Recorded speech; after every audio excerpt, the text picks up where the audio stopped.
What's up, everybody? It is over. It's about 5:05. That means it's time to get into our finals. Yes, you know what time it is. It's time for me to pick up Tom. Where's my boy at? He's gotta be around here somewhere.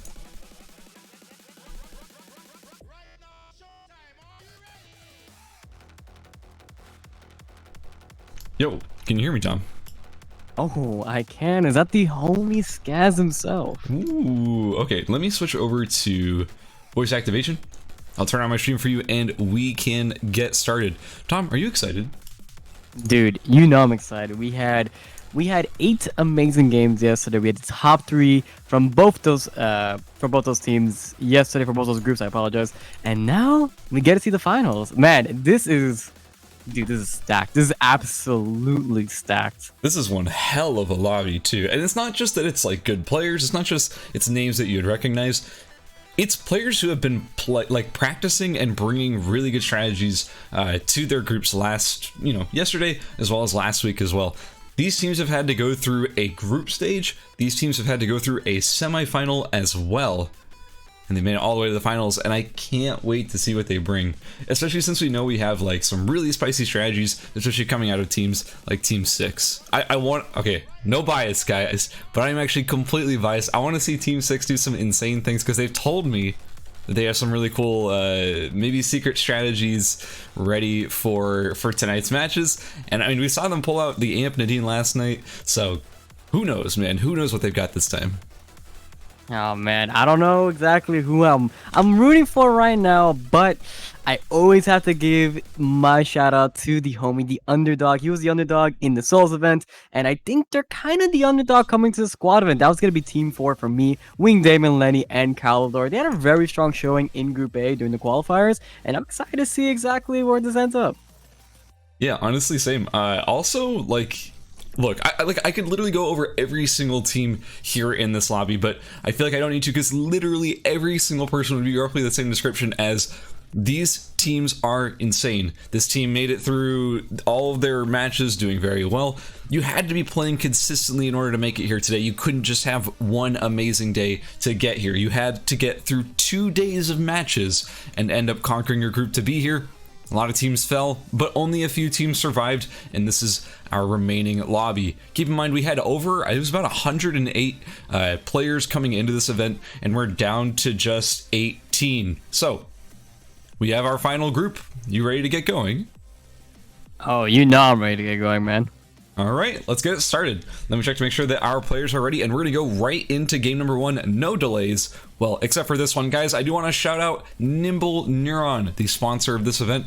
If it weren't for them, we wouldn't be here.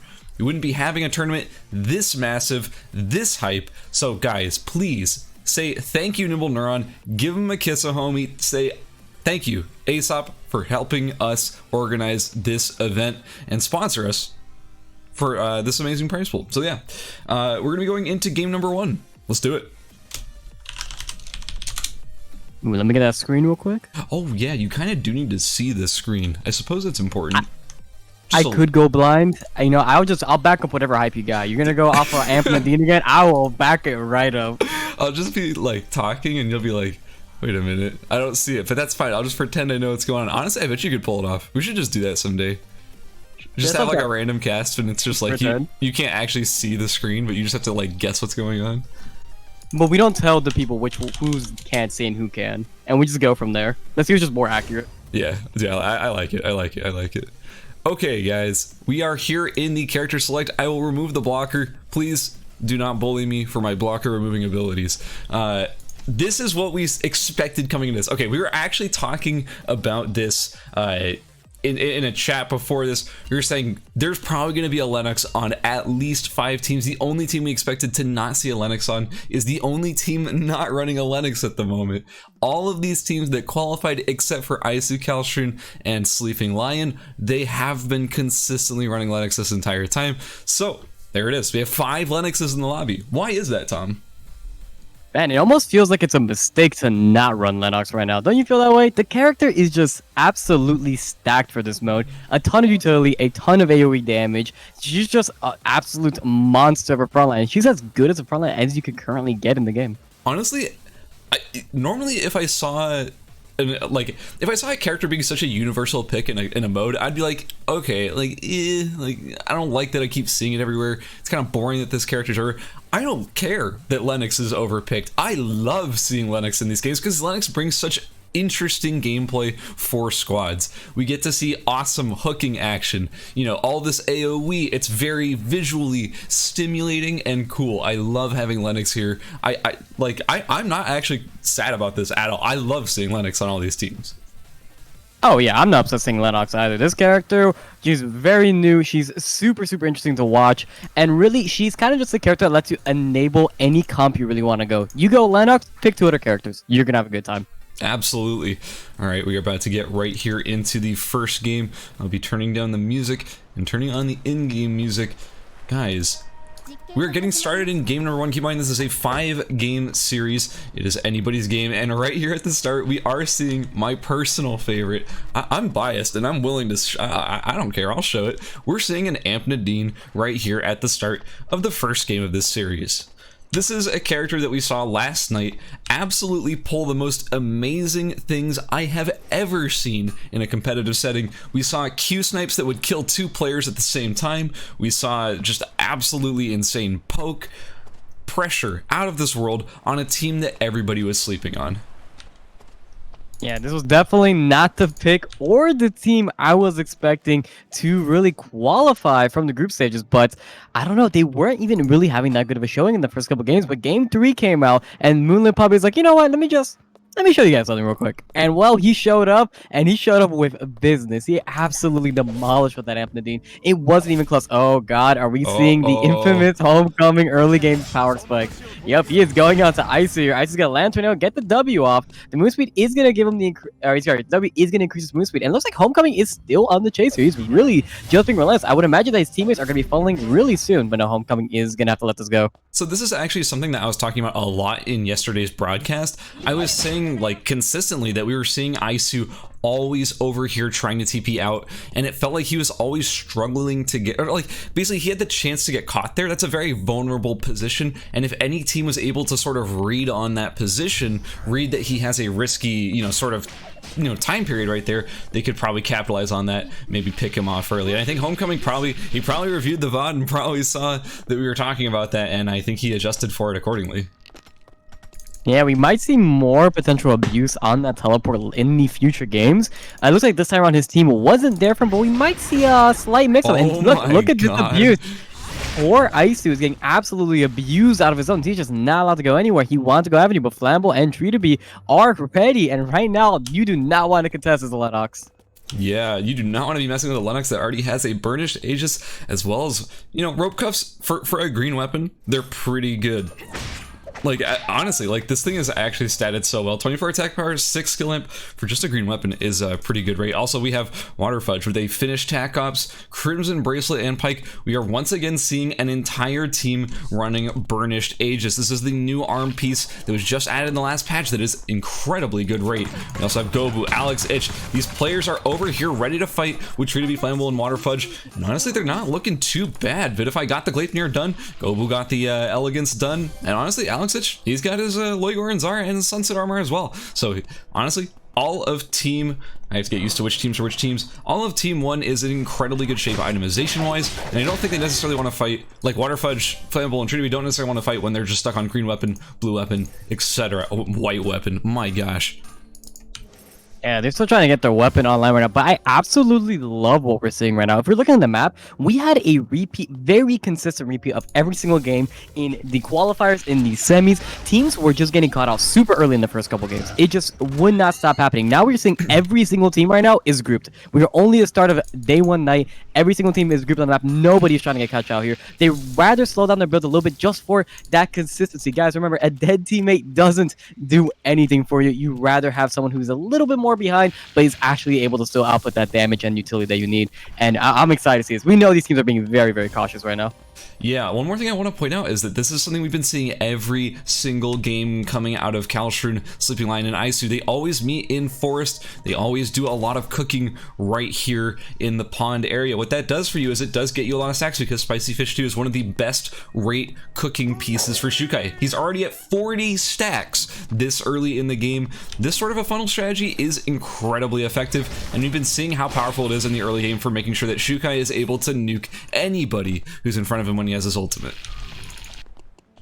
Yeah, Shukai was proving to be quite the powerhouse early on into the semifinals. We just kept seeing it time and time again. Kalshrun would walk up to somebody, and that entire team would just blow up without any form of retaliation. So it really is no surprise he 2 Shukais in this finals right now, and you guys should be expecting a lot to come out of these guys really soon. Okay, so we are seeing that the Aim Nadine is getting online. He's got the commanders done, got the straight jackets done. Honestly, all of Team 6, itemization-wise, is not looking too bad. But honestly, ooh, Pie Master. I mean, Homecoming is sort of starved for items, but Pie Master's already got the bracelet of Scotty done, plus the motorcycle helmet and the straight jacket sneakers, looking kind of good right now. Also, we're going into day 2. Nobody has fallen yet. This is what we're seeing out of this group, is that these players are playing very safe. They're not going for these aggressive pickoffs on other teams because they know that every other team in the lobby is a powerhouse. They know that if you try to be too greedy against anybody, it could end up poorly, and you don't want to be going out early in any of these games, especially not here in game number 1. Yeah, I think one thing we could point out with, I believe it is Team 5 right now, it's Mithril boots already coming up from, and Mithril armor. That's what I'm saying. On the Lennox. Ooh, that's an interesting item. Wait, okay, so 2 Mithril, but the fact that it's going on Lennox, that Lennox is not going to drop with anybody. And right now, they're teleporting to Archer Ridge, and Team 5 is here, and they have a ton of a ton of auto attack damage, so I don't know. If I am Team 5 right now, this is about to be a very big mistake on there, and I believe. Uh-oh. You don't want to face check this Bushwing Demon. There is a full team in there. Kalidor, unfortunately, he's getting awfully close. He is rather squishy. The thing is that Team 5 here, they saw all the pings on the map when the entirety of Team 4 did teleport in. But I think they set up a bush camp, but it didn't actually end up going where we had all of our teams grouped up. We had all of our teams spread apart, but right now it looks like every single team is starting to meet over here in the top left side of the map. This could turn into an explosive fight at any moment in either school or archery if any of these teams end up checking the wrong area. My god, Team 5 is being so patient right now. They have yet to move. Ooh, and we are going to see Flamble is going to get caught out here. Vidify is going to land up. He gets a speed up, but he cannot continue to chase by himself now. He does need to wait for his team just a little longer, but they do need to be a little bit careful. Ooh, is that looking good? Flamble is split off from the rest of his team. He's going to get poked down quite a bit, but Waterfudge is waiting here. No, he's actually going to opt to walk around. This is not good at all. Flamble's team is completely split from one of them. They're just taking poke damage. Ooh, a nice ult from... Ooh, but unfortunately, the Whiplash from Flamble was actually going to be knocking people out of Tree to Be's ultimate. However, it does look like Homecoming is going to be here for the third party as Alex Edge is in a lot of trouble. It looks like Gobu, Alex Edge, and Vidify are about to fight a 3v6. Vidify goes down. Alex Itch in trouble as well. Celeste doing what he can. It looks like we're just seeing these teams playing together to try and get rid of Gobu, Alex Itch, and Vidify, taking advantage of the situation that they've been presented with. But just like that, we have Pie Master, Homecoming, and Celeste. They're all just moving on to Team 2 instead. But rather than letting them get picked up, they're going to go back to make sure that Gobu is not able to do anything in this fight. They want to eliminate 2 teams at the exact same time. Yeah, this is actually going to be such a massive... Oh no, we're going to see Homecoming going back on Waterfudge. Waterfudge is going to have to eat away here, but treated to be... They're going to keep going back and forth between the 2 teams? Like, what is happening? They're playing like keep away. Looks like we actually are seeing them like split the pressure now. Gobu is actually going to get the res on Vidify here, but they are actually splitting their focus quite a bit. Vidify has the potential of actually sneaking up here. Yeah, we're going to see Vidify and Gobu start walking up. Celeste is going to turn here, but this is a 2v3 despite their power, and these guys aren't looking as weak as they were just a moment ago. They did get quite a bit of mastery from these fights. Vidify did whiff the Whiplash here, and Celeste is going to go, and he is full fuel right now. Gobu doesn't have his ultimate anymore. Oh no, he does. I apologize. Gobu is going to drop the ultimate. The Blue Viper is going to miss. Gobu's going to drop down the W, and we're going to see Pie Master just tanking so much damage from that W, but it's not enough. There's no damage to finish them off right now. And the chase is going to go. The whip skill is going to mix. Celeste is going to continue going in. Sylvia, champion who can chase forever, is going to put out an absolute ton of damage, and Vidify is going to drop here. Yeah, unfortunately, that is Vidify going down once again. We are seeing we're seeing Piemaster, Celeste, and Homecoming just absolutely farming kills over here, but it looks like they do have some competition as Kalshrin, Sleeping Lion, and Aisu have come up from the side. They make sure that Vidify does end up going down there, and that is for sure going to be a kill, one less player in the lobby who is going to be a major threat. Alex has just given up on crawling away. He could have potentially gotten away considering how much time he had to start crawling and running away, but as it is, he will end up falling for sure over here again at the start of game number 2. Just like that, we went from a team, or sorry, from a lobby that was very full of alive players all living, you know, healthy lives in day 2, and suddenly we've lost 3 people.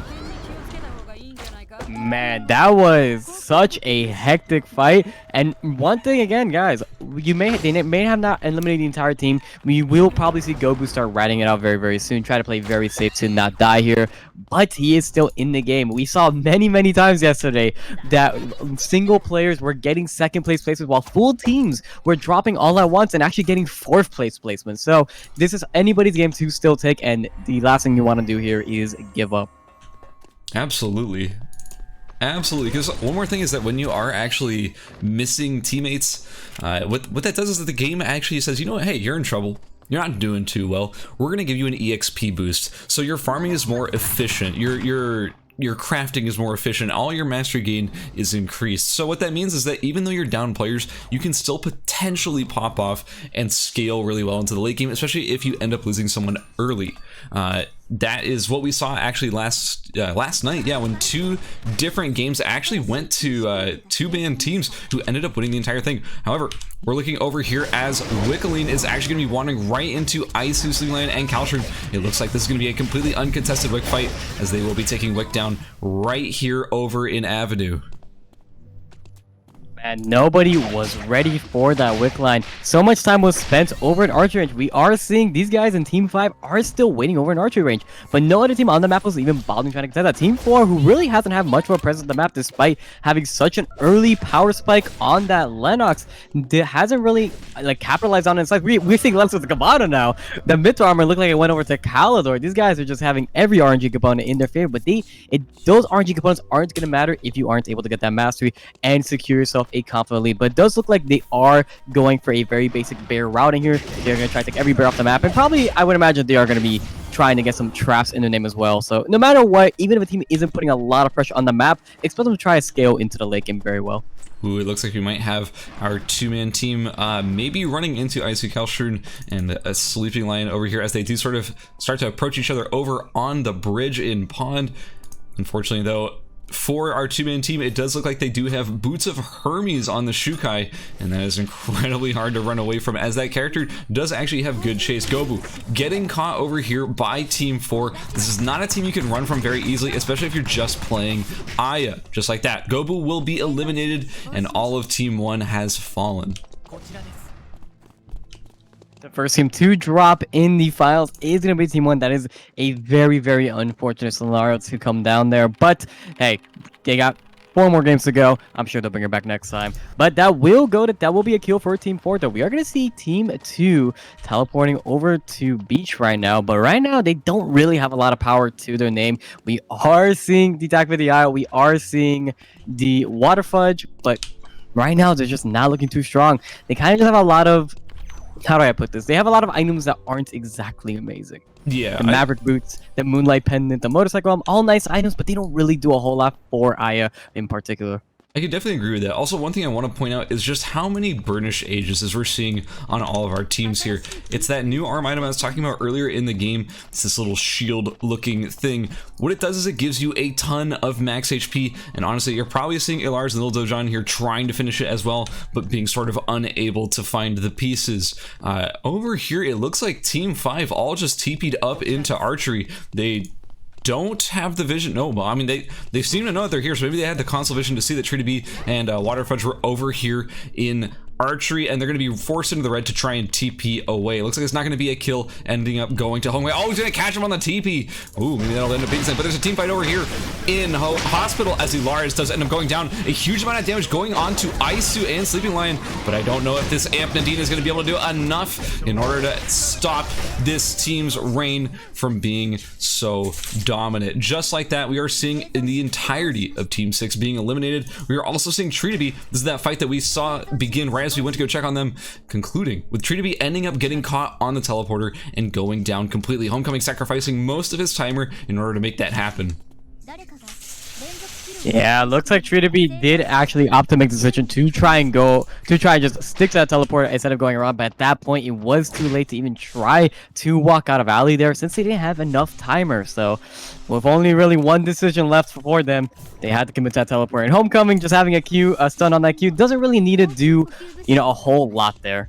You just gotta walk up, press a Q, and Treatabee is sadly gonna end up dying. Yeah, I did want to point out, though, that I did see a lot of really good damage coming down onto Isu, Calistrid, and Sleeping Lion, despite the fact that they ended up winning that fight. In the end, the Amp Nadine was clearly putting in work there. If they had managed to poke it out a little bit more, they probably would have been pretty good. But unfortunately, it looks like, well, when you're dealing with a Zahir, a Sylvia, and a Shukai, they can kind of just force the engage, and you may not be able to do anything about it because they do have such good chase. Yeah, and we brought this up earlier. Aside from the chase, the power that is Yukai. How many stacks is Yukai on at this exact moment right now? He's approaching 100. Yeah, that is a lot of stacks, especially in squads where, you know, food might be a little more scarce to come by. But no, you can see they're just routing around food from him. He is getting those spicy fish stews online. He is stacking up a ton. He has an absolute ton of HP. And we were able to see that damage come down from that fight. The ultimate, that's pretty much all he really needed. He got the ultimate down, and he just shredded everybody on his one. And he's sitting there as a frontline tank as well. It is so efficient. Jukai is easily one of the most efficient characters in the game when it comes to team modes. He does everything. He quite literally just does everything. Yeah, Shukai is one. Okay, we are seeing Waterfudge hiding over here in a corner, trying to rat it out, go for placement. This is one of those things that you will be seeing a lot in squad games, is that these players, it doesn't matter if your teammates go down, if you're just a single player left and you don't feel like you can win these team fights with scaling with that extra XP, you'll end up just finding a comfortable corner to sit in, trying to play for placement. Potentially over here as Celeste and Piemaster go for these wolves, they might run into Wing Demon, Lenny, and Calidor, and Homecoming is nowhere to be seen to help them out. Ooh, never mind. Yeah, looks like they're not going to end up forcing that engagement. I mean, right now, it's actually kind of crazy. We are seeing two teams completely annihilated right now, and really the only single player left is going to be Waterfudge. We do still have 3 full teams, and they are all looking very solid in terms of item, and I believe very solid in terms of mastery. I would like to say Team 5 and Team 3 do probably have a significant lead over Team 4 since they have been fighting so often. That mastery lead is going to be very significant, and Team 3 does have that wick line to their name. It's actually timing out right now, pretty much. That wick line is going to be put not really too much, a whole lot of use. They got the 3 kills early on, but there wasn't a whole lot else capitalized from it. I gotta say, just mastery wise, it looks like I believe this is Team 5, is doing by far the best in mastery. Almost everyone getting close to that level 14 mark for their weapon mastery, which is a huge power spike in this game. Also, it's because they've been farming like crazy. Look at the farm on this team. Between all 3 of them, all of them have decent farm, with Homecoming at 15, Piemaster at 30, which is pretty crazy, and Celeste at 8. They also have 4 kills between them as well. So like that's huge, right? Like spread between their team, they have a lot of mastery. They compared to like even like Calistrid, Isu, and Sleeping Lion, the team has been doing very, very well, like, you know, chasing down teams and getting wick, all that good stuff. But even then, they're only at 12, 10, 10, whereas Homecoming, Piemaster, and Celeste are at 12, 12, 13, which is very, very high considering the circumstances. It looks like we have our final zone revealed. It's going to be archery to finish things off. We've had so many fights over here in the archery area, so it only is fitting that there's going to be even more carnage over here in the top left side of the map.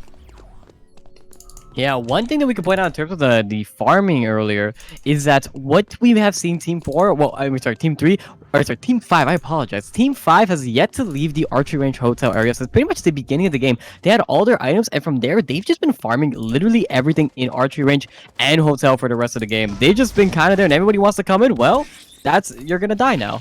You made a mistake. You entered their territory. They have made that their domain, and we might see that happening very soon with Team 3, because Team 3 is approaching very, very soon here. Team 5 does have console here, and this could be pretty dangerous for Team 3 very soon. Yeah, Team 3 has just now entered the final zone. We do have Celeste Homecoming and Piemaster with that, like, sort of home territory advantage. Like you said, they've been here this entire game. They already are here, ready to go, set up, and this is about to be a fight breaking out any second between these two teams. A very nice cue from Isu. Will be tagging 2 members. Oh, a beautiful pull from Piemaster onto Isu. Isu gets dove on. He is very low. He will already be dropping at the start of this fight. Shukai throws down the R. Sleeping Lion is trying to do what he can in order to bring back this fight in his favor, but it looks like Caltrin is not able to do quite enough, as he's about to end up falling over here to Celeste's very aggressive chase. Although that being said, Sleeping Lion is going back into the engage on Celeste. It looks like Celeste ends up going down here as Homecoming is getting revived by Piemaster. Okay, now they're trying to revive Celeste. If they manage to get that off, they are in incredibly good shape. That being said, Isu is down. So no matter what, this is always going to be Team 3 missing a player. They're going to make sure that Isu falls here. They're going to make sure that Team 3 is down a player. Yeah, we are seeing the last team starting to enter the area right now. Team 4 has just entered the area, and Water Fudge has also just entered the area as well. Man, it was such a beautiful turn from Caltrim earlier, but it was not enough. Oh no, we're going to see Water Fudge getting caught out here. He is joining the ultimate and decides to put the pressure back on the Caltrim sleeping line, but sadly, he has been waiting around, hasn't been doing a whole lot for last while there, so he is going to drop. That is going to be the end of Team 2. And now we are going to see the last 3 teams, and Team 3, 4, and 5 are going to start setting up for this final zone here. The pendulum axis coming down from Team 3, kind of creating a little bit of zone, hopefully giving themselves some space. They do know that Isu is gone from the game right now. It is going to be a 2v3 on their part no matter what fight they take, and it's going to be pretty scary. It's not going to be easy to take any fights right now. They are going to try buy some time, and hopefully one of the other teams will start a fight first. Ooh, a very aggressive push by Homecoming, Piemaster, and Celeste onto Caltrin and Sleeping Lion. They know that they're down 2 players, but it looks like Wing Demon, Calidor, and Lenny are ready to third party this. They are seeing a ton of pings on the map, and just like that, we are seeing our full team retreating because, well, in a 3v3 situation, if you're down to half HP, you're not likely to win that. But these smart bombs are doing so much work as Wing Demon and Calidor are already below half HP. You know, this is good. If you need a safe zone, it's kind of no better than to be standing on some smart bombs because, well, if you chase on top of it, you're going to be losing a ton of HP. At this rate, it looks like Caltrin might even get picked up by Sleeping Lion if... Oh, a nice pull from Wing Demon. Actually, for a second, I thought I was going to catch Sleeping Lion, but instead it just hit Caltrin. But what that does is it does interrupt that revive, and it is going to be putting pressure onto Team 3 as they try so desperately to get this revive off. Yeah, poor Caltrim is just trying to struggle, he's just trying to crawl away with his life, but he's 100% going to end up dropping here. But we saw beautiful zoning from Team 5 earlier with all of those traps, and when we saw only a couple smart bombs and a couple C4s drop down, I can only imagine they have a lot more to their name. We're seeing some more C4 drop, and this is going to be quite possible. This is going to be the final engagement of the game right now. We're seeing Team 4, Team 5, but guys, don't forget, Sleeping Lion is still just waiting at the back wave. Celeste is going to go in on the motorcycle. Calidor, Wing David, and Lenny are going to drop so low. They are going to need this engage and give up the zone to Team 3 here, or sorry, to Team 5. But now they're trying to put the pressure back on the Sleeping Lion. They're like, look, if we can't get first place, we're getting that second place really quick. Yeah, I gotta say that C4, that first C4 did so much work against Team 4. These traps do an insane amount of work, and just like that, it looks like Sleeping Lion will be falling here in the zone and securing second place for his team. And that's it for game number 1 as Homecoming, Piemaster, and Celeste take it out. And what a fantastic display. These guys really just took control of a single zone and just crushed it from there on out. They were able to make so many traps between those 3 zones. They were able to get so much farm and mastery. They were able to pick up those early kills, and they just had such a dominant performance in this first game. 9 kills to their name. That is absolutely crazy. Yeah, an absolutely monstrous first game coming out of Homecoming, Piemaster, and Celeste, with, of course, 9 kills to their name, first place. In second place, we have Isu, Caltrin, and Sleeping Lion with 6 kills. Second place, a very respectable performance, and a lot of points going over to that team. And in third place, they put up a really good fight. It was Wing Demon, Lenny, and Calidor with 2 kills. And that's it for game number 1. It looks like all of our kills were concentrated within the top... Wait, I'm sorry. There was 1 kill. I gotta give a big shout out to Trina B. For 4th place, they managed to get 1 kill for their team before they did end up falling. Remember, Waterfudge, too, was doing such a good job of just trying to stay alive there at the end. Guys, that is it for round number 1. We still have 5 rounds though, so don't feel like it is over for your favorite team if they didn't do too well in the first game. We still have 4 more rounds to go. It is still absolutely anybody's game. Stick around, we'll be right back.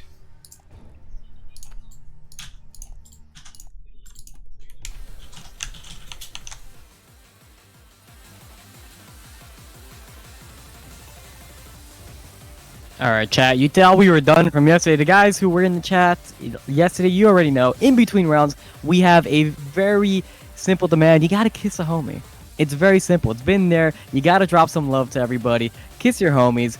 Do good for them. Show them some love. Show some love to all the people here in the chat. Show some love to the creator. Show some love to Scads, Alteris, and Nimble Neuron for sponsoring the events, and all of the players in this event, guys. We still have 4 more fantastic games to go, and I'm really excited, guys. Who are you rooting for? Who is your personal favorite to take this event?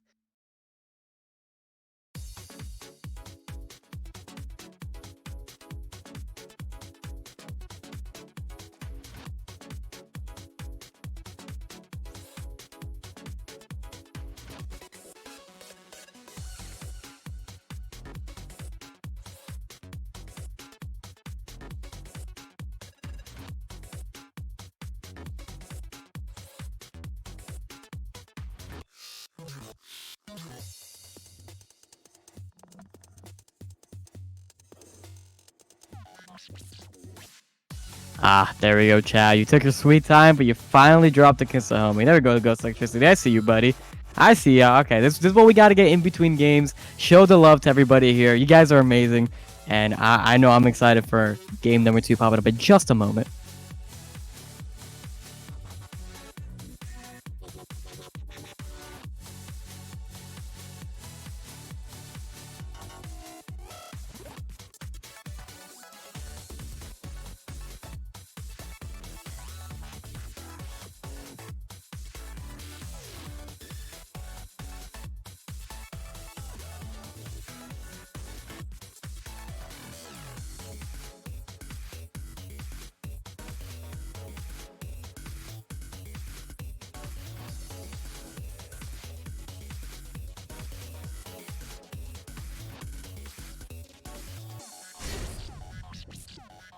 All right, we're getting started over here in round number 2.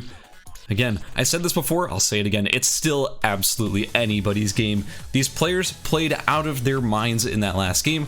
Honestly, I was very excited to see Homecoming, Celeste, and Pie Master bringing that same energy that they've been bringing this entire tournament here into the finals. They have not been slacking. They were dominating in the solo open, and they're over here in the squad open doing exactly the same thing. Again, I can't emphasize this enough. These are 2 players. Sorry, you know, not to say Pie Master isn't a fantastic player, but Celeste and Homecoming, they were respectively, Homecoming and Celeste were respectively 1st and 2nd place in the solo open. These are some insane players on that team, and they have joined forces to win the squad open. The question is, will they be able to keep this momentum going into the final 4 rounds of this event? We'll find out. But that first game was a good sign if you're a big fan of them. Also, I have to say, Sleeping Lion, Kalshrin, and Isu, their team strategy has been very good this entire tournament. They've always been bringing this same sort of like Shukai early rush, make him nice and thick, make him nice and big, get that early game pressure through that Shukai ultimate. Plus, you always do have Isu in the backline, throwing out skills, doing tons of AoE damage, making all teams honestly pretty scared to stand still. They kind of get a little bit of a fear, you know? They don't want to get ulted by Ice. They don't want to have to sit in that and take a ton of damage. It's a really, really powerful strategy, but hold that thought. We have gotten right here into game number 2. Tom, how do you feel this is going to go? Yeah. Ooh, I mean, it's always so hard to say how this is going to go. The games have been insanely close. Every single time we were just seeing people getting away with the sliver of hope. We were seeing players just use the most micro spacing to barely just like inch out such a small lead, and we've been seeing this so consistently for pretty much every single team here during the semis, and especially during game 1. And man, I don't know, right now we did see Team 5 have such a dominant performance, and I'm very curious if we're going to see that same strategy pop up yet again. And I do think we are seeing some early action. Oh, it did It's happen. We different called this it. game. So not only did they sort of put a lot of pressure on Isu as he was always being in the exact same area every single game, Homecoming was there to pressure him last time, but this time Homecoming's brought Celeste to try and grief Isu. They know that he does this strategy every single game, so they've made the calculated decision to try and catch him where they feel he's weak. Yeah, but it doesn't look like they are able to actually catch him here. We are not seeing Prime Master group with them, and Isu is still on as the here, even though he doesn't have, you know, a lot of damage to his name. He does have a lot of utility to walk away, I guess a move speed burst to help him escape just a little bit, but Homecoming doesn't exactly have too much damage, and he does run out of SP fairly quickly, especially early on into the game. Yeah, keep in mind, Isu was also taking 40 in that fight, so he had some pretty dang good food to his name. I guess it was like a Choco Pie or something. He had some sort of decent food to keep him alive there. If he didn't have that, there's a really, really strong chance he would end up falling there. Again, this is the sort of thing that I like to see out of teams. I like to see this sort of heads-up play. You know, if your opponents just play the exact same strategy every single game, then you know where they're vulnerable, you know where to strike them where they least expect it. But it looks like this isn't even putting them too behind. They are grouping his school very similar to last time, and they're just dropping all their items. It looks like this is kind of just what they were planning for. I'm very curious if they actually took Isu into consideration when making this route. I wouldn't be surprised, but I do know for sure, like I've been talking to these guys about their strategy going into this tournament. I do know that this is has been their plan, like well before the semis, is to meet in school second. They do Plasma Sword, you know, rush with Yuki. They can finish the Gleipnir here pretty consistently. Even in the group, in the semi stage where they were not in the same group as Isu, they ended up doing that same sort of, you know, meeting up in school. Over here in Avenue, it does look like Tritaby from Flammable, Water Fudge, and Tritaby's team will end up getting caught out by Gobu, Alex, and Vitify. This is a team that is pretty strong in the early game, seeing as they do get their items online rather quick. That is a really, really well-built Loigor and Zarjaki for this early in the game. 3 whole finished items at this point. Yeah, they're going to be incredibly tanky, and even despite not having that Rampage, Jackie does do a significant amount of damage through her ultimate and that Q, so I don't know. If I'm Team 1 right now, I'm looking pretty happy to look for a fight.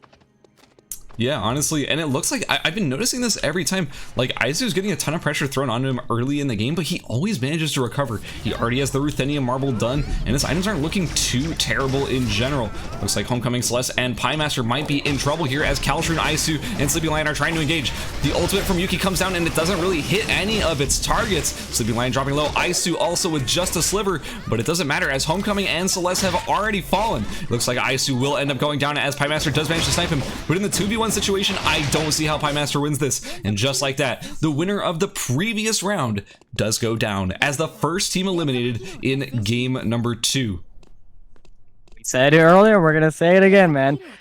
Any team can take these games. We saw in these semis, Team 3 had an absolutely amazing performance, and they came back to bring the heat. They know Team 5 right now, it has a very significant lead, and well, they know their strategy. The same we saw Isu get punished by them earlier, we're seeing Team 3 put on the pressure right back to them. They know they were spamming the animal miles between Archery Range and Hotel, and were able to make all those traps, and well, they're here to bring it back. They caught him when they were vulnerable, and they hit him while the Jukai and the Sylvia are at their strongest, and they were able to capitalize on it very well. This was a very heads-up play from Team 3. I respect it. Oh, me too. Absolutely. They know that level 6 power spike with Shukai over here with the Faction Hwaji, having finished that White Green fan, he is incredibly powerful as soon as he throws down the ultimate. Also, remember Sleeping Lion. He is very powerful as well, as he does have a lot of items done. The Electron Blaster, the Feather Boots, and his ultimate is a massive power spike. So it's no surprise that they decided, you know what, we could take that fight, especially considering that Homecoming was missing so many items. He really only had the Plasma Sword done. He was pretty squishy.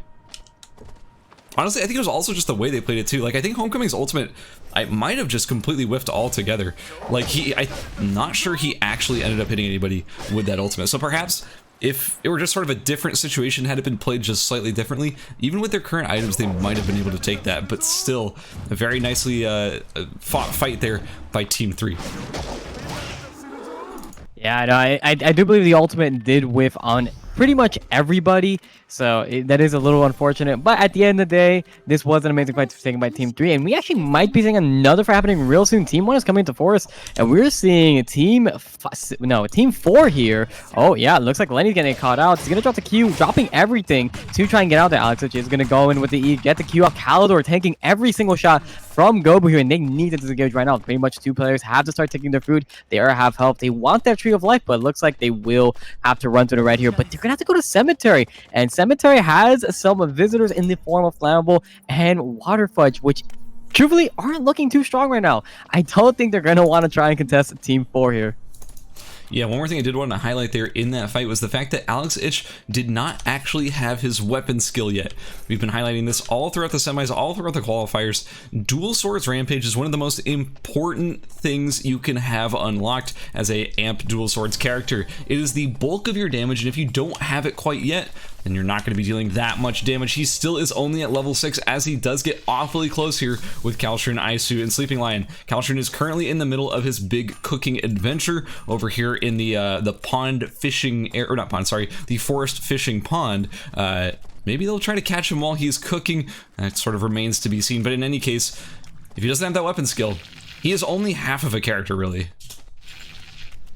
Yeah, he's just kind of sitting there, but he is full build, which is still something to take into consideration. But if you were to take a fight right now, really his whole role will just be to kind of play the role of a kind of a pseudo off tank right now, because he just doesn't really have a whole lot going from until he hits that Mastery 7. And I believe he's probably quite close, probably around Mastery 6 right now, maybe Mastery 5.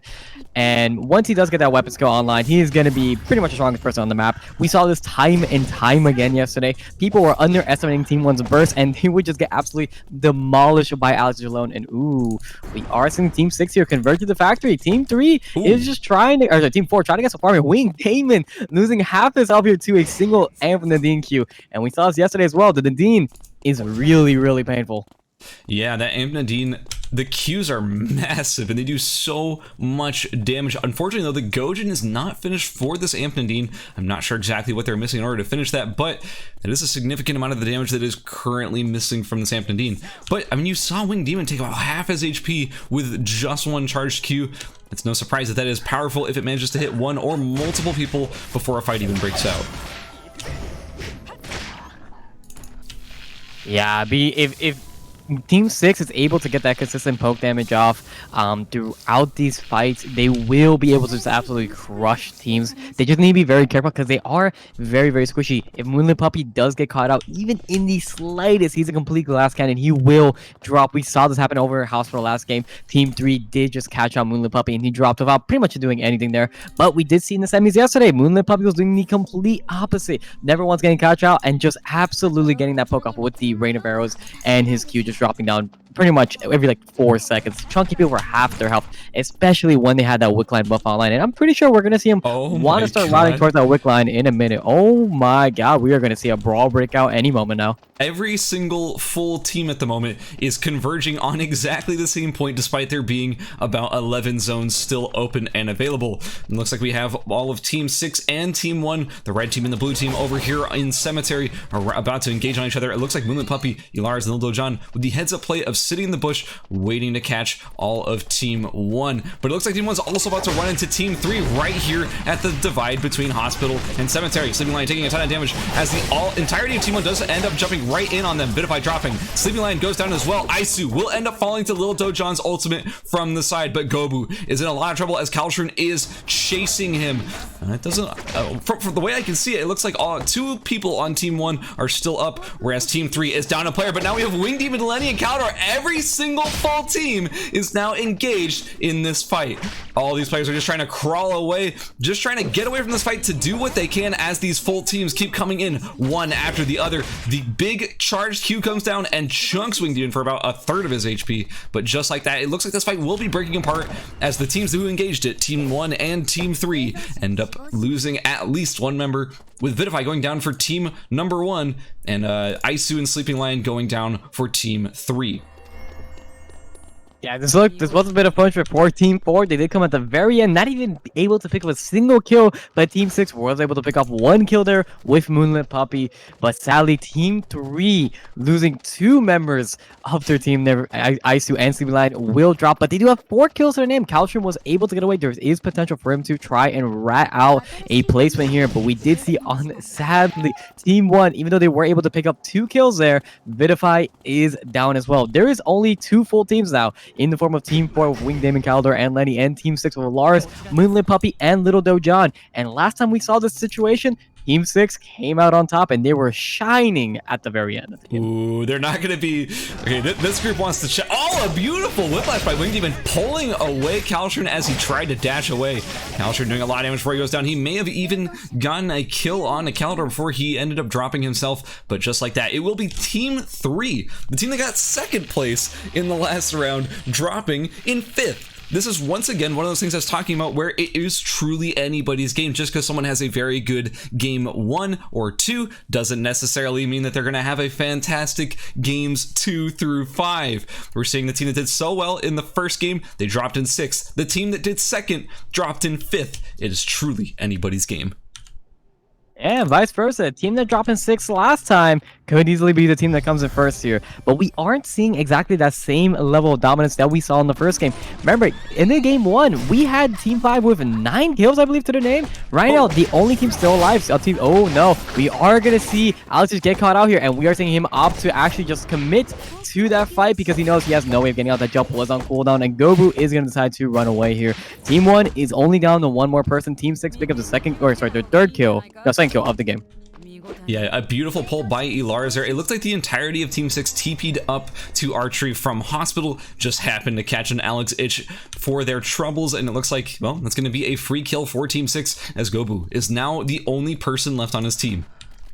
And it looks like, I think it looks like Team 4 is just trying to maybe just farm up, do what they can. We're down to just 2 full teams between Team 4 and Team 6. So honestly, these are teams that hadn't necessarily, I mean, look, Team 4 has been pretty consistent so far. They got to the top 3 in the last game, but they didn't get that many kills. Now, but this time, they're also doing quite well, but once again, sort of low on kills. I don't know if you noticed this, but back in that huge team fight over here in Cemetery, did you notice how Team 4 ended up playing that fight?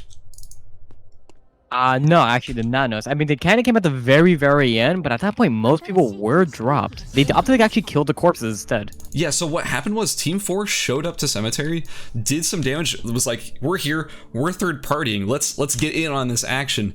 And then as soon as they saw Team 6 showed up, they left. They peaced out. They said, you know what? Actually, forget that. Like, I don't want to be a part of this. This is a mess. Let's go find a bush and sit in it and be safe. And as a result, they didn't end up getting like too many, or if at all, any of the kills in that that whole giant engagement. They were actually camping a bush over here on the southwest side of Cemetery, trying to hope that someone would just walk into them. No one ever did, and just like that, they never got anything for their troubles. Over here in Archery, just as he saw his friend fall, here in Archery, we have Gobu dropping very low. He's trying to get a kill before he goes down. Very nicely done by Gobu. Moonlit Puppy does get dropped before Gobu's able to go down. In a 1v3 situation, being able to take out 1 more kill is a very good thing.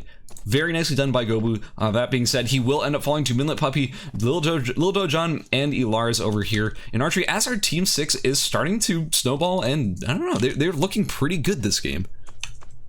Yeah, 3 kills to their name, another potential 5 kills on the map. But again, they're not the only full team up right now. We are seeing Team 4 is still online. Oh, that Gojin is coming online. Moonlit Puppy sitting on 198 stacks right now. He's looking quite strong. So I don't know.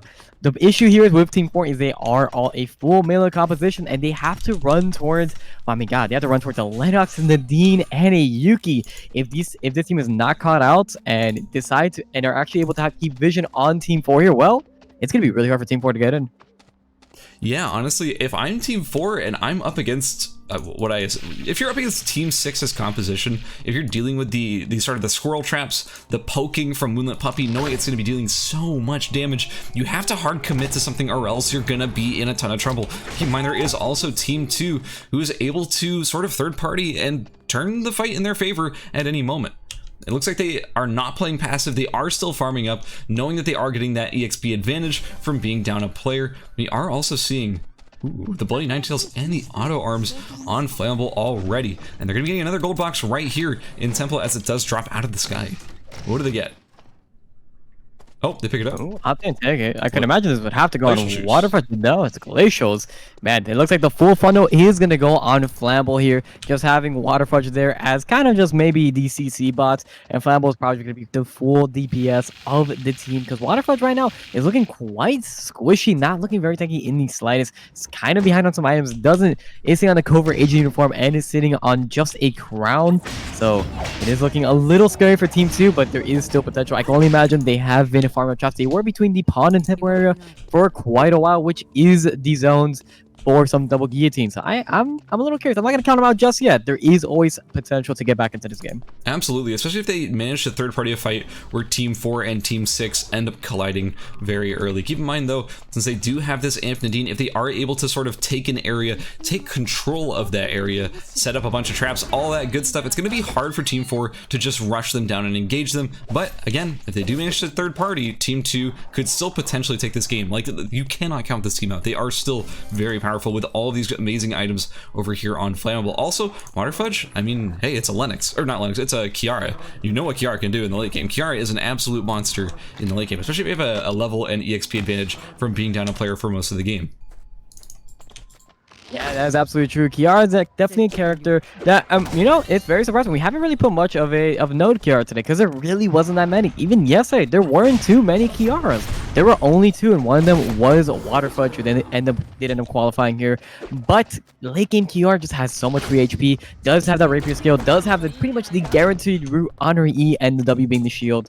So it is incredibly hard to kill a Kiara if she doesn't want to die, especially when you have a frontline that has so much utility in the form of Lennox.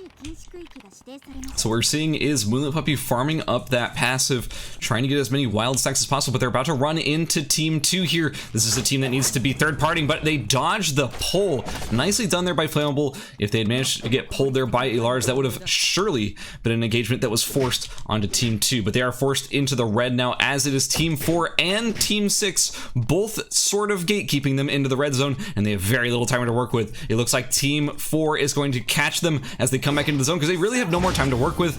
And yeah, just like that, Flammable, Waterfudge, they're about to get engaged on. They do have the hidden mains at least, so I guess that could be something. Flammable, he gets pulled by Wing Demon, but it doesn't go over the wall, so it does not end up translating into a free kill for Team 4. I love how of all traps that they have is the hidden maiden. I can only imagine they got those out of boxes earlier. I don't think they actually crafted them out of their own accord, but it is very cute. As we can see, hidden maidens aren't exactly the best trap. They're very tiny. They don't exactly do a whole lot. Their damage is pretty okay, but they're mostly just there if you have no other choice but to make them. But right now we are seeing, man, the convergence in hospital. This is the final zone of the game. We are seeing Team 6 try to take control of the console area. For whoever doesn't know, maybe this is your first time watching the game. When the final zone does close, you are forced into that console. It is going to be pretty much the only safe zone left into the game. And, well, it is very scary. Oh, my God. The Q half-helping Lenny and Caldor, putting Lenny into a panic. You can see he was shaken up, and I had to drop the pendulum max just out of respect. God, that is such high damage coming out of Moonlit Puppy. He's got the 51 farm, almost 300 stacks coming out of this Amp Nadine. Those Qs are going to be dealing so much damage, as you already saw. Well, there's only 13 seconds left, and I can tell you one thing that is going to happen for sure. Flammable and Waterfudge are going to be forced to the final square once we do end up closing. Keep in mind, we still have another about 2.5 minutes, though, as this is just Pond and Temple closing. We aren't quite in that final square situation quite yet, but all of our teams here wanted to be here in time. They didn't want to be caught coming in out of the red, losing even more time. But at this point, it's up to Moonlit Puppy, Lil Dojon, and Elars to set down a bunch of traps, make sure that they have a defensive backline to fall back to in case these teams end up pressuring them both at the same time. God, that damage.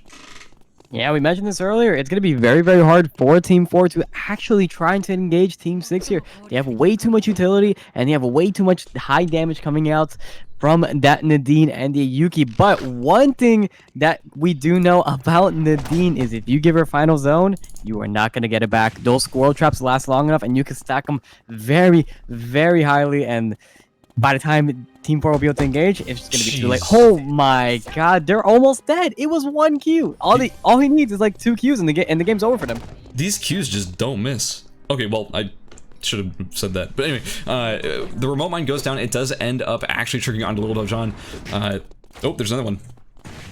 Once again, just hitting Little Dojon, not going to be that bad, as he does have the chance to heal up before anything too big ends up happening. And that being said, since they are using their remote mines so early, maybe those will not be available in the late game once the box ends up closing to just that final square. Oh, it looks like Wingdemon, Calidor, and Lenny will end up catching Water Fudge. Oh, as these two teams do engage on each other, that does give Little Dojon, ERCS, and Moonlit Puppy the chance to just, I guess, third party this and win it from the side. Moonlit Puppy got 2 kills there. It looks like both Flammable and Water Fudge end up dropping to Moonlit Puppy there, as he does already have 3 kills. Lenny, in a panic state, just drops all of his Pendulum Axes on the ground. They just fall out of his pocket and land over here in the hospital in this 2v3 situation. As Lenny tries to get the revive, it's gonna be really hard for anything to end up translating for Team 4. That being said, hey, they get the revive off, and just like that, it is now back to being a 3v3 situation. We see more remote mines going down. We do see more squirrel traps going down as well. Looks like team number 4 is trying to heal as much as they can before this turns into a very final square. A beautiful snipe interrupting Lenny's heal. Yeah, we're gonna see Lenny trying to get the heal off. It's just knocking off the remote mine. Is gonna go off. It's gonna hit Wingdemon here. But Team 4 is just running out of time. They're forced into the square now. Moonlit Puppy dropping the ultimate. They are hard focusing on Moonlit Puppy. They are not able to get the drop here. Calidor is just trying to take him as much as possible, but he's down to 5 seconds, forcing Moonlit Puppy out of the zone.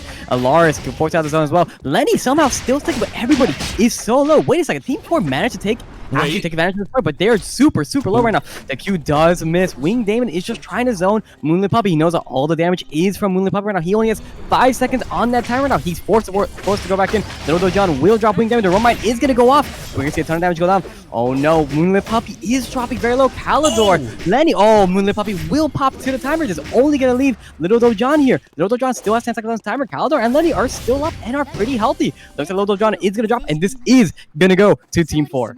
In a panic state, Moonlit Puppy ended up dipping back into the zone despite only having 1 second left. And just like that, it's Team 4 that ends up closing out game number 2.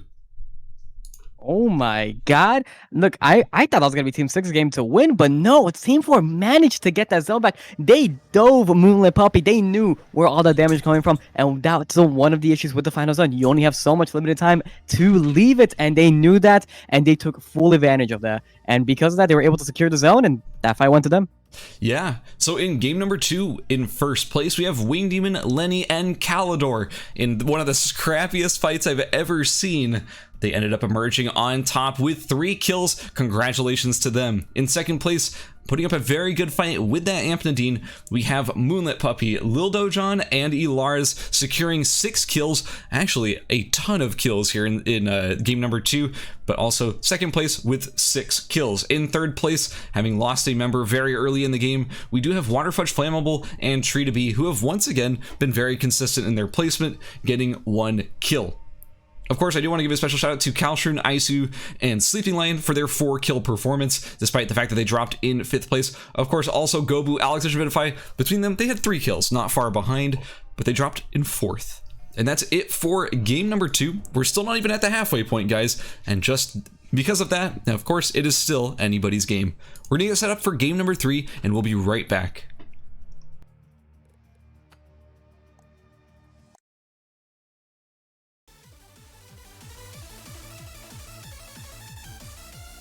Guys, we told you, we're gonna keep saying it.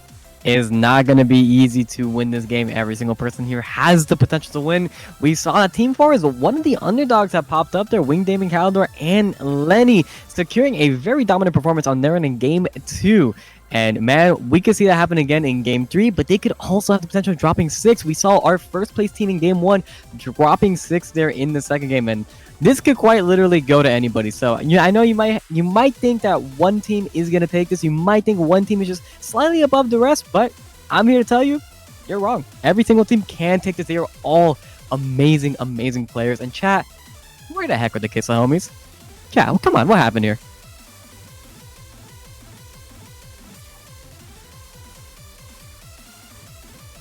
Also, one more thing I do want to point out is that I am very happy to see that these matches have not played out the exact same way every game. There's not just one team absolutely dominating the lobby. What we're seeing is a variety of strategies as all of our players are showing why they are here in the first place. I love the fact that we got to see the Amp Nadine strategy come out and be so strong in game number 2 because we knew it did so much work in the semis. Now, I'm going to be right back. I'm going to be setting up these scores so you guys are updated on where our teams currently are after round 2. So just sit tight. We'll be right back.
Spice, you know you can't just hype me up like this. I gotta see the numbers, guys. Come on.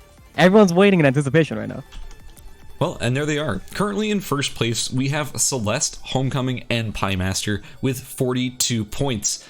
Right behind them is Isu, Kalshrud, and Sleeping Lion in second place with 41 points, just a 1 point difference. And again, in third place, we have Wing Demon, Kalidor, and Lenny behind them by just 1 point with 40 points. That means that our top 3 is currently almost a 3-way tie with only 2 points difference between them at 42, 41, and 40 points. In fourth place, we have Lil Dojon, Moonlit, Puppy, and Elars with 33 points. In fifth, we have Treaty B, Flammable, and Waterfudge with 25. And in sixth, we have Gobu, Alex Itch, and Vitify struggling to make it to the top of their games. Like they've been kind of dropping earlier in their games with 19 points. We see that they can get kills, but can they get placement? We all know that they can. So let's see it happen here in games 3 through 5. Yeah, the last thing I think you would ever expect is for Vitify, Alex, and Gobu to be the last place team here. And I think that's kind of just indicative of how strong these guys are. It just could literally be anybody. You're like, okay, look, you probably don't feel that bad dropping in last place here. You're just like, the people you're losing to are just so good that it's just, man, could you really feel terrible? Probably just a little bit, but only for a moment.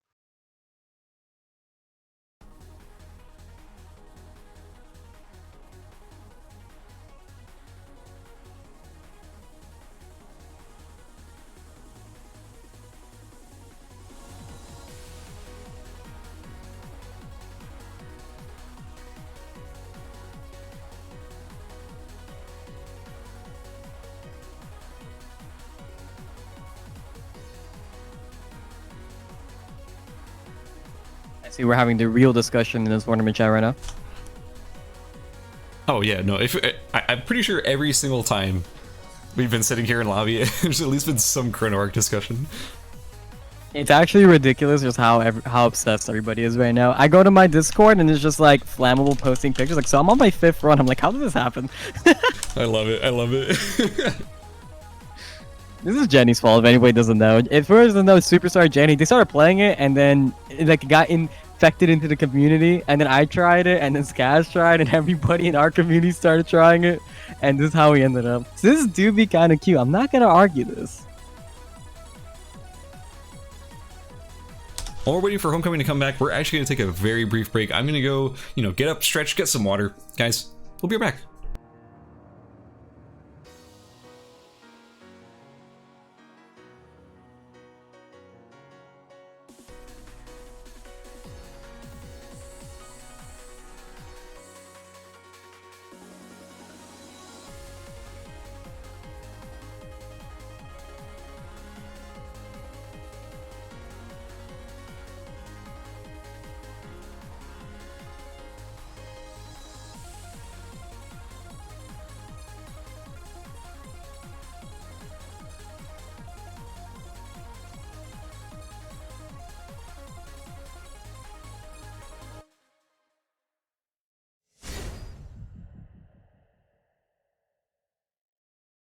Wait, guys, I don't think you were supposed to start there. Skaz did walk away. Okay. Well, looks like while we're solo here for a moment, we are going to see pretty much the exact same lineups we've been seeing for a while now. Not exactly anything special, and there is not a single lineup change. Well, in the slightest, actually. We're just kind of seeing the same thing we've been seeing for the last couple games. And we're just going to wait here for a moment for the man, the legend himself, Skaz, to come back. I don't think we were supposed to start there, by the way. I was definitely AFK when they started. Let's go. Guys, it's time to get into game number 3. We've seen some insane action in games 1 and 2. We've seen that it is still clearly anybody's game. And it's time to see who ends up bringing out an advantage here in game 3. I feel like game 3, this is just a wild prediction, but I feel like game 3 is going to be one of the most important games of this entire series. I feel like this is where the players are going to feel like they have the momentum to carry it out for a full victory. If they get game 3, then we're past the halfway point, and maybe they'll feel like they have that momentum. Yeah, and I think one thing we're going to see here, despite not having a lineup change, is, I don't know, you know Gobu, I know Gobu quite well. This is the type of player, when he is behind, I feel like a switch just clicks in him. This man goes on a murderous rampage. We've seen it before, and I'm always excited to see what Team 1 could potentially pull out here. And it looks like, are we gonna see? Yeah, looks like we're gonna see Alex sticking with Chad. We're gonna see Team 1 stick with the Chad. He's actually not changing his Jackie lineup. He is not. It doesn't look like he's gonna be trying to go for 2N here. He's probably still gonna go for the Liger and Czar, as he has been doing in the previous games. But I'm very curious if we're going to see a repeat of last match. Aisu Sama getting chased down very, very early on into the game. So let's just saying, no, this is my box. And he really just fell kind of behind there. But we did see the turnaround early on from Team 3 in Hotel, just dropping Team 5 very early. So it's gonna be a very volatile first couple minutes. So one thing I am noticing here is that Isaac may have changed up his game plan. Instead of going to Alley to try and get that TP off, he's instead going to school. You can finish a Ruthenium Marble in this path, so maybe he just thinks this is a better way to avoid getting griefed over there on the Alley teleporter. That being said, we have Moonlit Puppy getting in pretty bad shape over here, as Piemaster and Homecoming do manage to catch him over here on Beach. God, is there something I absolutely adore right now? Is the early aggression from Homecoming. I think they're capitalizing on a threat, and they are having just Homecoming moves because they understand just how strong Yuki is early on into the game, especially just a single item. And you just could see that's the first kill. And I mean, they may not be able to finish off Moonlit Puppy here because Little Dojon is here to save him, but they are able to farm up some mastery and just take on these fights with relative ease. Keep in mind, Little Dojon does have the Plasma Sword done, but you're seeing the damage coming out of Piemaster and Homecoming. They're not quite able to match them despite that finished weapon. Homecoming showing that with just a Bastard Sword, he is able to do quite a lot of work. And honestly, Piemaster, he's only on the rope cuffs, but he's doing so much work, especially considering that Alaris is currently stuck on just a whip. Moonlit Puppy is about to fall completely, and it looks like Little Dojon and Alaris are coming back in to show why they are actually in good shape. Remember, that Plasma Sword, it is so powerful early in the game as a 75 attack power early game weapon. It is very, very well statted. But unfortunately for Alaris, Moonlit Puppy, and Little Dojon, Celeste is here to back him up. Yeah, Celeste, while not exactly being the strongest enough, still just on the blue weapon. He still is another body. Another body does mean more abilities to name, a lot more damage output. And I think we might just see Team 6 drop here very soon. Homecoming does have the ultimate online. But no, wait. Celeste is still in the chase, but Homecoming will opt to actually just run away here. Homecoming is going to opt to decide to resurrect. Oh my god, that would have killed Alaris, by the way. But Alaris is going to drop to Calshroom. The barrel coming in, they just came to cook. They're like, guess we'll take a free kill real quick. Not just gonna mind our business. But we are gonna see Team 5 does get the resurrection here on Piemaster. But the one thing that is gonna be kind of an issue, it is day 1 night. That fight did take quite a while, so they are gonna be pretty behind in materials. And I think we're gonna see Team 3 actually contest the hotel zone yet again. So Team 5 makes the same mistake as last time. They could drop early. Honestly, if I'm Team 5, I'm actually kicking myself for just feeding a free kill right into Team 3. Team 3 is currently their biggest competition, as they were only 1 point behind them in the standings, and giving them a free kill in materials, mastery, whatever you want to call it, that's a big advantage that they don't want to just give up for free, and they did in the end. Yeah, that is quite the advantage. You definitely don't want to be giving that up ever, but it doesn't look like it matters too much in terms of timing, because we're actually seeing Celeste is going to be able to complete the Magnum Bow here. We are going to see Homecoming on the, I can never pronounce it properly. I'm pretty sure of it. Twantian. That's what I've been told really it's pronounced. That's how I've been told it's pronounced. I don't know for sure. Don't quote me on that, guys. But I've been told it's pronounced Twantian. Okay, so quoting Skaz himself, he says it is pronounced like that. Please quote him at SkazAF over on Twitter. Quote him. Do not stop quoting him. That is exactly what he wants. No, I am joking. I don't know how to pronounce that thing. But we are seeing Flammable dropping over in Forest right now to Team 3. That is another free kill just going to Team 3. They're just walking around picking up free kills. This is very, very unfortunate for the other teams right now, but Team 3 is looking really happy right now.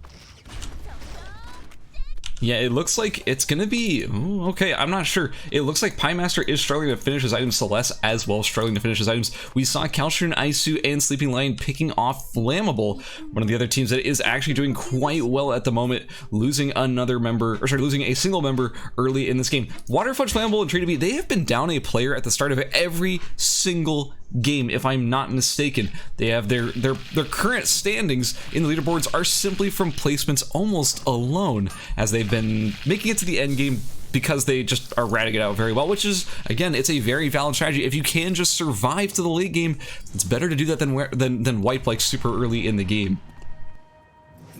Yeah, absolutely. So we are gonna see. We did see earlier that, you know, the strategies coming out from the semifinals and the qualifiers. We saw a lot of teams actually rise up through the ranks through the form of ratting. It wasn't a strategy like that was super effective, but it did help just secure a couple extra points. We saw actually very dominant teams that had amazing performances getting 4th places just because of that strategy. So while it may not just be helping yourself, you are actually hurting other players in the process, which is exactly what you want to do. You don't just want to ever give up when you're behind. But Team 2 right now, in every single game, like Skaz mentioned, has been missing a player. It just keeps happening over and over. So what we have is Team 3 over here doing the cooking that they've been known to do this entire time. Kalshun, oh, I'm about to sneeze. Hold on, guys. I'm trying to cast and sneeze at the same time. Kalshun looking quite good with 55 stacks. He has the Function Hwaji done. He has the Sunset, the motorcycle helmet in very good shape at the moment. Isu also looking good itemization wise. And there's a team we haven't been looking at pretty much this entire game. Let's check them out as they enter the areas where our main damage dealers are currently located. We have Vidify, Alex, Itch, and Gobu. They need a big game to turn it around, and currently their itemization is not too bad, but they're getting awfully close to Team 3. This is a team that has a very big Shukai at the moment, and they're funneling into a tiny area where Shukai is likely to do huge damage. Just like that, Vidify is caught in both the Shukai and... excuse me, in the Shukai ult and the Zahir ult as well. It's going to be a very poor position to be in. Also, you have Team 5 on the back trying to catch you as you are trying to escape. It's not going to be very good, but keep in mind, Homecoming... They may have the sort of heads-up play knowing that all of Team 3's ults are down, but Homecoming himself, he is also missing his ultimate as well, and just like that, we do have Team 1 being eliminated in 5th place in game number 3. Man, that was so unfortunate from Team 1. I mean, personally, if I'm Team 1 there, that is not a fight I wanted to take at all. I would have been opting to try and get out of there. I do not want to be stuck between a Xiukai and a Zahir. You've seen it once, you've seen it 100 times in this tournament. Zahir and Xiukai just output so much damage, especially when you're funneled into such a small corridor. But even when they tried to disengage, Team 5 was waiting like, oh, well, we lost a kill early on. We'll just take a free kill now. Thank you. We'll make up for that. But we are seeing Team 5 is on the 3rd kill of the game, Team 3 on their 4th kill of the game, and really, this is just kind of a battle between Team 5 and Team 3 right now. But, as we saw in the places earlier, Team 4 isn't that far behind. They still have a full team to their name, and they could easily surprise us at any moment now. Yeah, and since they haven't been in too many of these engagements, they are actually pretty much full build as they've been allowed to farm this entire time. We're also seeing Kalidor we're seeing Lenny already having the finished auto arms, so he is in incredibly good shape at the moment. Actually, you know, how's Waterfudge and Tree2B doing? They're kind of being forced to run away because they just are down to just 2 players, but I guess their itemization is not looking too bad. I'm curious if they're going to try and farm for the rest of the game, try and get that experience lead because they are down a player, but hey, I'm not sure. Yeah, I don't know if they really can catch up at that point. They could try to opt for that, but we are seeing the heavy animal zones being contested by Team 4 right now. But we are seeing, of course, you know, when push comes to shove, that the teams that are behind usually take the bottom side of the map, namely Chapel's factory and Dock, since those are areas that are not very contested, and that is mostly because, well, the main objective of the game right now is going to be spawning in about a minute, and that is in the top right side of the map, which is Wickline. And guys, we've seen it before. When the team has Wickline, it is such an amazing advantage for that team. You could just output so much true damage, and we have a team that can utilize it super well here in the form of Team 3. As the hero with Wickline is easily one of the scariest characters in the game, so better watch out for that. So one more thing I do want to mention is that we do have Homecoming over here with very few items finished at the moment. Honestly, if I'm a fan of Homecoming, Celeste, and Piemaster, I'd be a little concerned as their items are looking a little bit anemic at the moment. They don't have quite what they need, and maybe that might end up being a problem for them going to the late game. You need to finish your items in order to do damage in this game. That is sort of how it works. We have an engagement over here in Beach, though, as Caltron does get slammed up against the wall. Lenny, Caldor, and Wingdemon opting to just run away in the situation, knowing that the Zahir hole has been thrown down. They don't want to engage on that big area damage. Yeah, they really can't engage. They are really the only full melee composition here. We mentioned this earlier last game. It's just not possible to just engage that easy onto these guys. But now they might be looking for a secondary fight.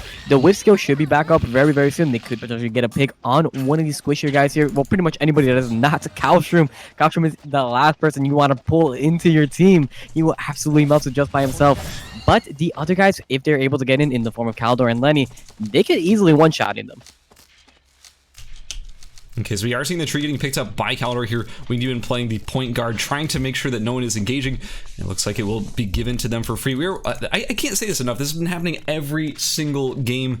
We are seeing Calstron getting very stacked up on spicy fish stew materials, finding those lighters, getting lots of stacks very early and very quickly.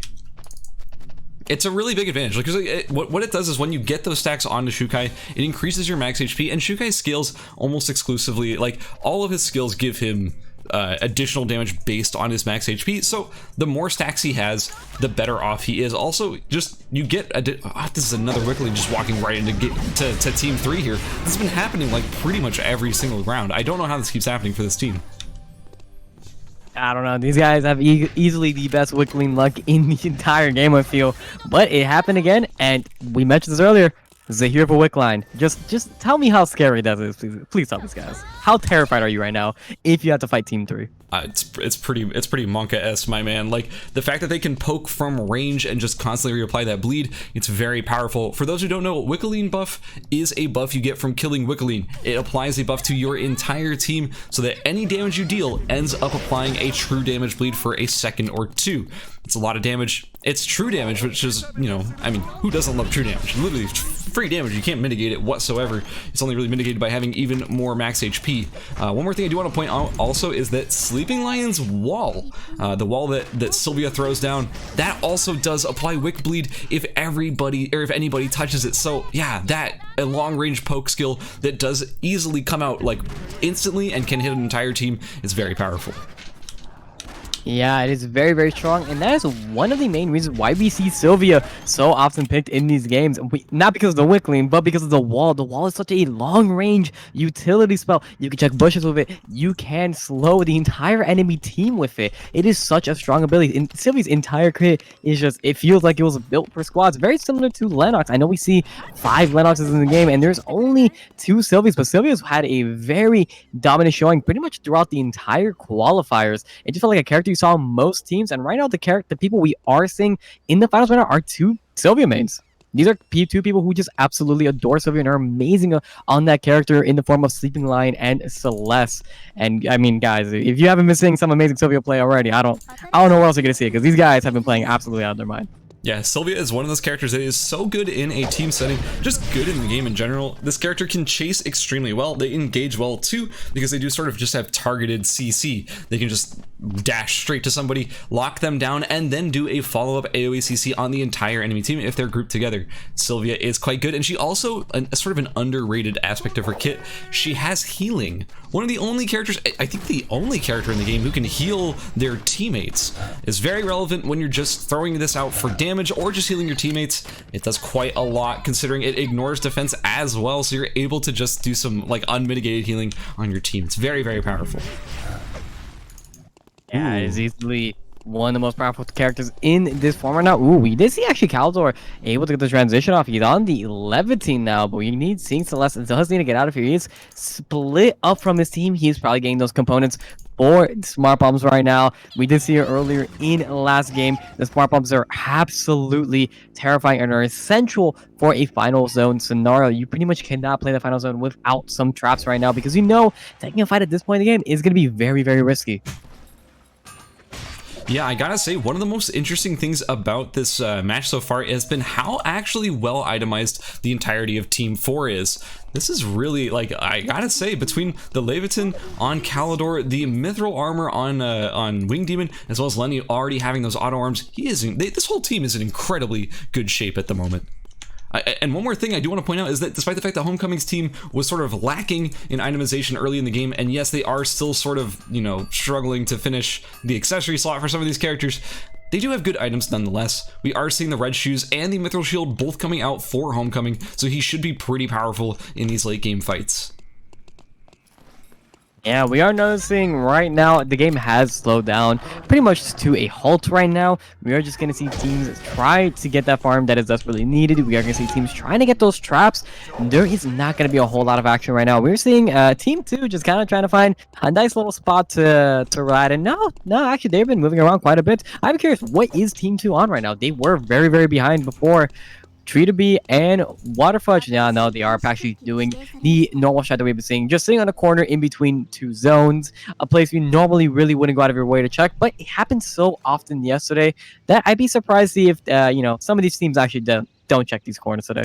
I gotta say though, despite the fact that they are sort of just hiding in a corner, they have been farming up somewhat. They do have 22 and 16 farm to their name. They are at level 14, which is sort of matching the rest of the lobby. That being said, they do have that EXP advantage.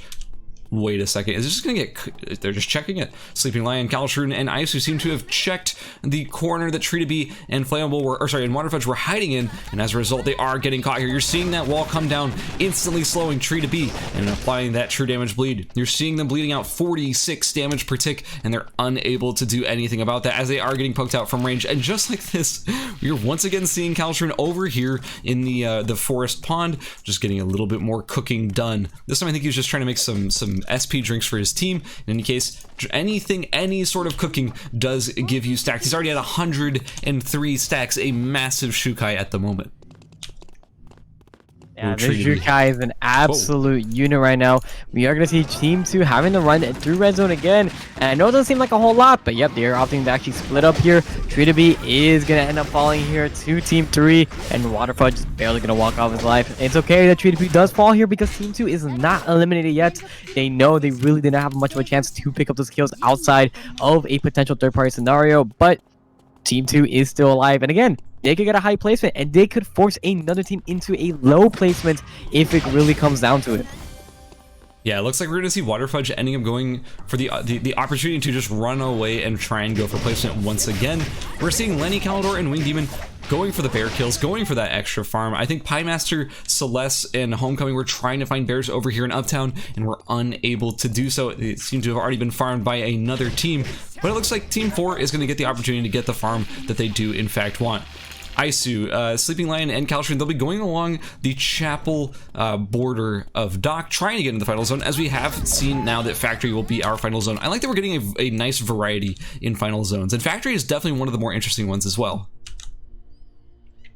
Yeah, Factory Final Zone, you have a lot that goes around to it. You have the little wall where you can hide behind. You do have a little bit of that bush peeking out as well. There's actually a lot of spots in the Factory Final Zone that a team can utilize. Ooh, no, Kalstrom is going to check the bush with the Q, and we're going to see Team 4 just running away. But we are seeing Sylvia starting to bike up. Isu-sama is going to be on the chase. Ooh, Wing Damon with being flip skill, but now he's in a bad position himself. They are going to go fully on him. He's just CC, but Blue Viper is going to drop down. Celeste is gonna go in here. Wait, Calendar, oh my god, the Yuki just doing an absolute ton of damage, but the AoE from Team 3 is gonna do way too much damage. He did get 1 kill in the form of Haisu, but he will be picked up here.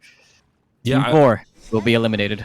I was going to say that remote mine from Lenny actually was doing so much work. I think he was trying to put down a second one, but was sort of unable to, whether it was just the animation being sort of too long, maybe canceling it. I don't know if he got interrupted, one or the other. In any case, it wasn't quite enough. And just like that, it looks like Kalsher and Isu and Sleeping Lion will be picking up even more kills. Now we do have Homecoming, Celeste, and Piemaster trying to get this fight. They're getting all of the traps off of Lenny's body, so they have plenty of smart bombs and remote mines to work with, even if they didn't craft them themselves. I can't say for sure they didn't craft them, but I have a sneaking suspicion they did find a bunch off of Lenny's body there. Also, Homecoming, Celeste, and Piemaster, if they know that this team just got in a fight, they might want to take this engagement as they're pretty sure that their ultimates are down. Then again, of course, we're talking about the 60-second global cooldown on Shugai's ultimate. A very balanced skill. It is only a 60-second cooldown at all ranks, so it's already back up. There's basically no downtime for that character, it feels like.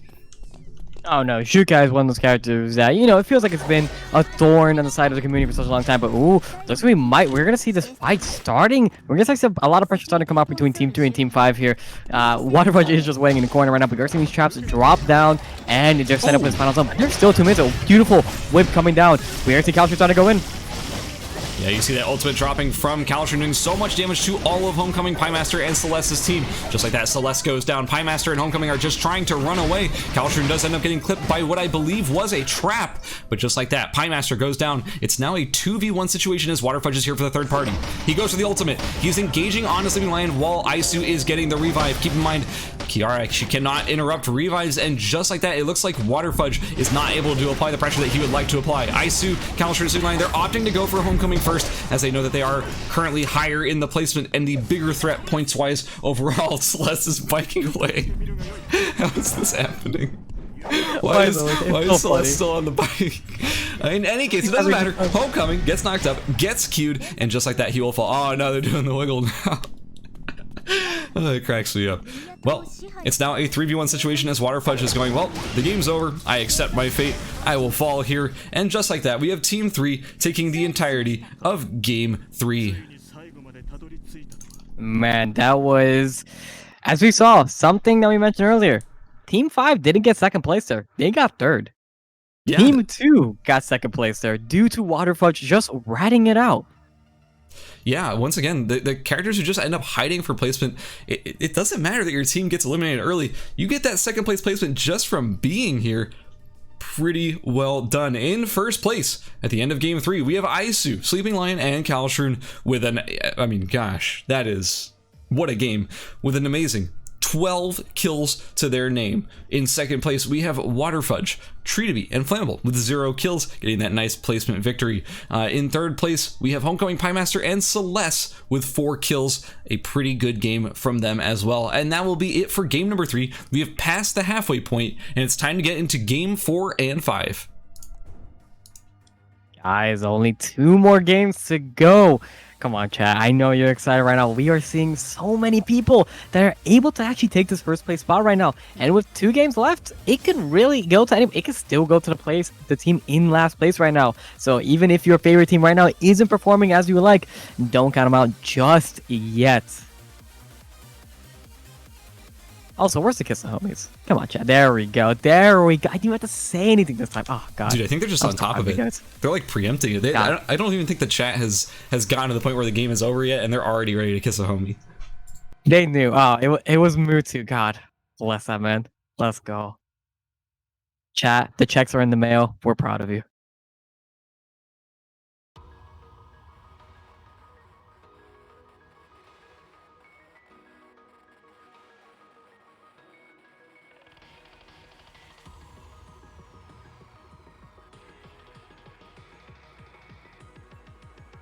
Ooh, so this is a question I like seeing from the chat. Can Alex and friends still make a comeback, or are they done? So no, they can absolutely still make a comeback. Nobody is out of this tournament just yet.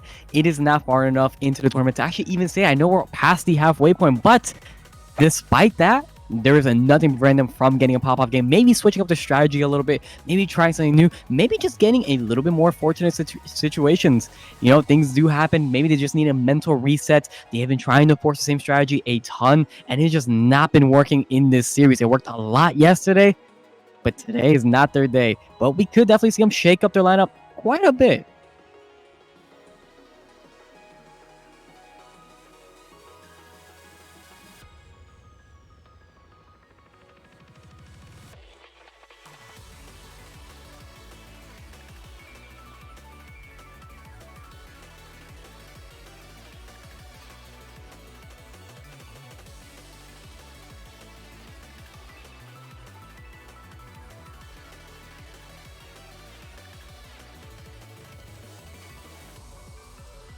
Just ask everybody. Just ask everybody in the lobby. So guys, could you use your strats? Can we get your zones real quick?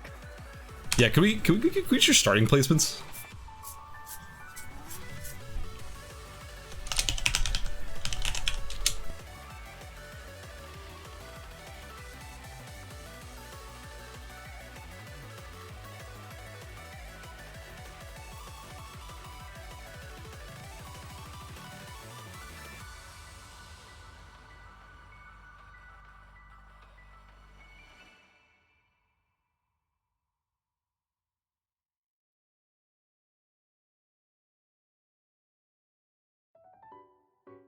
Well, the lobby looks like it is full. I believe we are ready to go into game number 4.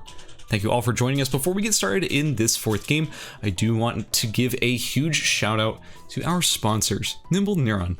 They're the developers of the game. They are supporting the NA scene by sponsoring these tournaments, and we love them very much. Guys, thank you for sponsoring this tournament, and I want everybody in the chat to send good vibes over to Nimble Neuron because they do care about NA, they do care about the competitive scene, so thank you once again for sponsoring this event. I want to give a huge shout out also to our tournament mods. Everybody, we could not be having these tournaments if it weren't for our tireless tournament mod staff working endlessly to make sure that these tournaments run smoothly.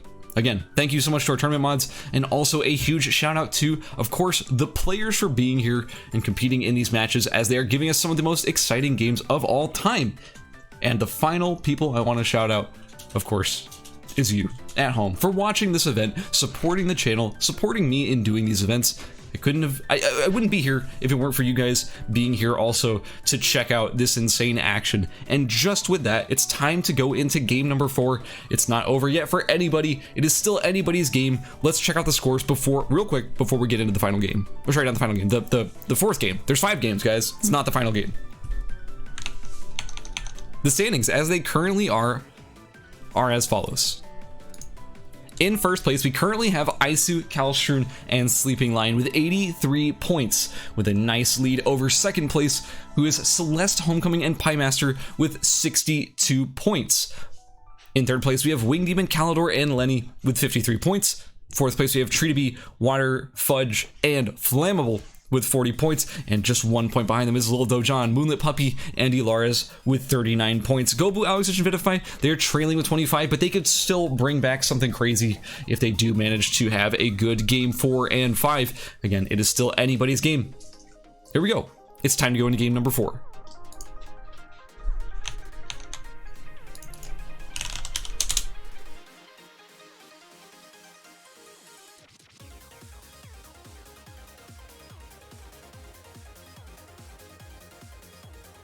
All right, I'm excited to get game number 4 here. I did see in the chat earlier, people were mentioning, you know, is Team 1 out of this game? They were asking if Gobu, Alexich, and Vitify could possibly make it back. Skaz, what do you have to say to all the people in the chat who think that Team 1 could not make a comeback right now? If you're counting out Gobu, Alexich, and Vitify, don't. You don't know them. Just don't even bother counting them out, because they are an incredibly good team full of very good players. Vitify is a fantastic Lennox. We have Gobu, who is, he's known for his Aya play. He's an absolutely insane Aya. And we also have Alex Ich, who has been rocking the Amp Dual Swords Jackie this entire time, which has the ability to pull out some absolutely broken team fighting ability. Don't count them out yet, guys. They still have a pretty huge chance of taking at least getting into the top 2 for that prizing. See, I told you guys. You heard it from him. You don't have to hear it from me. Team 1 and any of the teams here can still take it. They have the potential to actually just take, well, full sweep a lobby.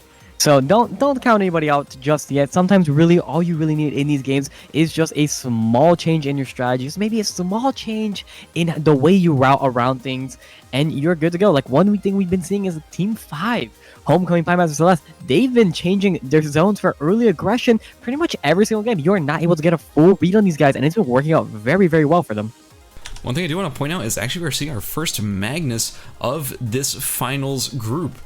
For once, we are seeing a Magnus being picked. Magnus is a very good character in squads, as they do have a lot of AoE. They do have a lot of tanking frontline ability. So I'm not surprised to be seeing this Magnus pick here.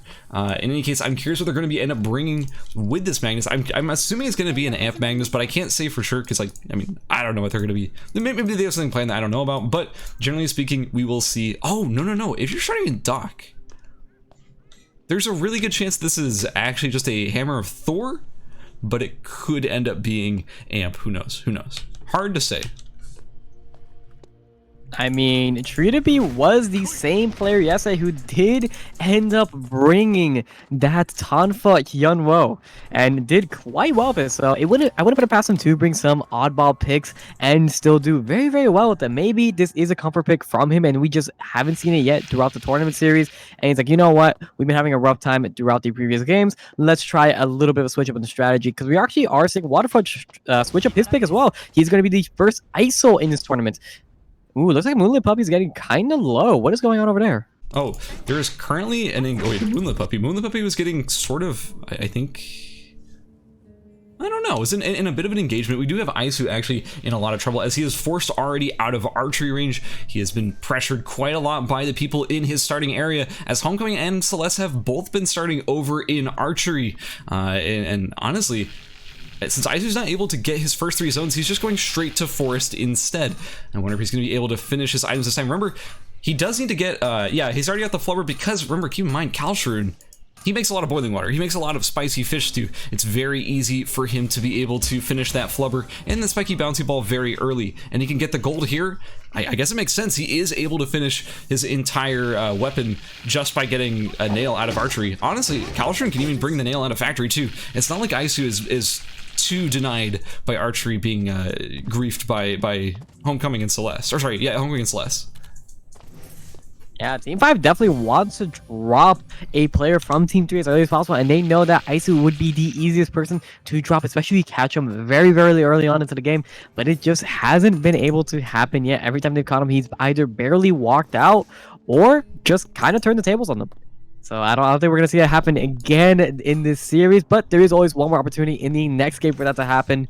But right now, it just really does feel like it's a clash of the titans between Team 3 and Team 5 here. Every time they're near each other, it's just so much tension, because any of those team drops, that's our first and second place right now, guys. Yeah, absolutely. We also do have pretty much every team meeting up at this point. We are only really missing Wing Demon. Yeah, Wing Demon just right there meets up with Lenny. Lil Dojan is not with Lars or Moonlit Puppy, but honestly, all these teams, you could pretty much say they are grouped, even though Treatabee, Flammable, and Waterfudge are a little bit spread out. I'm still pretty sure I'm guessing correctly here that this is going to end up being a Hammer of Thor Magnus, just based on the items I'm seeing, which is sort of the tank frontline version of Magnus. Something that you see a lot in squads, where you want just sort of, you want someone to be strong early game, you want someone to be tanky late game, and that's the idea there. Ooh, Lenny throwing out the haymaker on the bears to drop them very quickly. We have Alex Itch a little bit close to Moonlit Puppy, Elars, and Lil Dojan charging up the queue, trying to go for that farm. Does that quite hit the board? It does not. We do have Team 3 getting awfully close to Team... Ooh, okay, so Team 2 going for the tree. Team 3 is here with the ambush on them as they do go for it. Flammable taking a lot of damage very early. Isu doing a ton of damage to Flammable. Flammable drops very low. We do also have, unfortunately though, Team 5 ready to third party this if this does turn into some sort of major engagement. But it doesn't look like it's just being Flammable getting caught here. Oh, we are seeing 5 starting to come in. This is a game we talked about earlier. Team 5 and Team 3 are going to start taking a fight right now. We are seeing Blue Viper drop out. Seeming like actually taking a good amount of damage from the other. Calcium getting the turn with the ultimate. Celeste is getting very, very low. Homecoming dropping out. Calcium is going to drop. Celeste just barely surviving. And it looks like Team 5 is going to take this fight. Oh no, Isu Sama getting dangerously close here to Pie Master. He doesn't have enough SP. He is taking just a little bit, but Pie Master is going to force Isu Sama off of his teammates. Team 3 is down 2 players. Wait a second, we're like the rest of Team 2 starting to come in. Water Fudge and Treated B is coming in here trying to save the teammates, but that's gonna allow Isu Sama to get the rest, the combat res here. Wait a second, guys. This could turn around very fast. Just like that, Kalshrun is back up as Isu tries to go for Sleeping Lion as well. An unfortunate third party for Team 5 as the remainder of Team 2 comes by to harass them as they're trying to revive. Celeste was moving too much, and unfortunately the revive from Homecoming will get canceled, and just like that, Team 3 is entirely picked up. It looked like it was bleak as just Isu was able to survive there, but due to that third party by Team 2, it will be in fact Isu, Sleeping Lion, and Kalshrun coming out on top in that fight. Honestly, I kind of see that as some sort of misguided aggression. Waterfront Treated B, they lost their third to Team 3, and they just ended up letting that go and punishing the people who were trying to maybe avenge their teammate.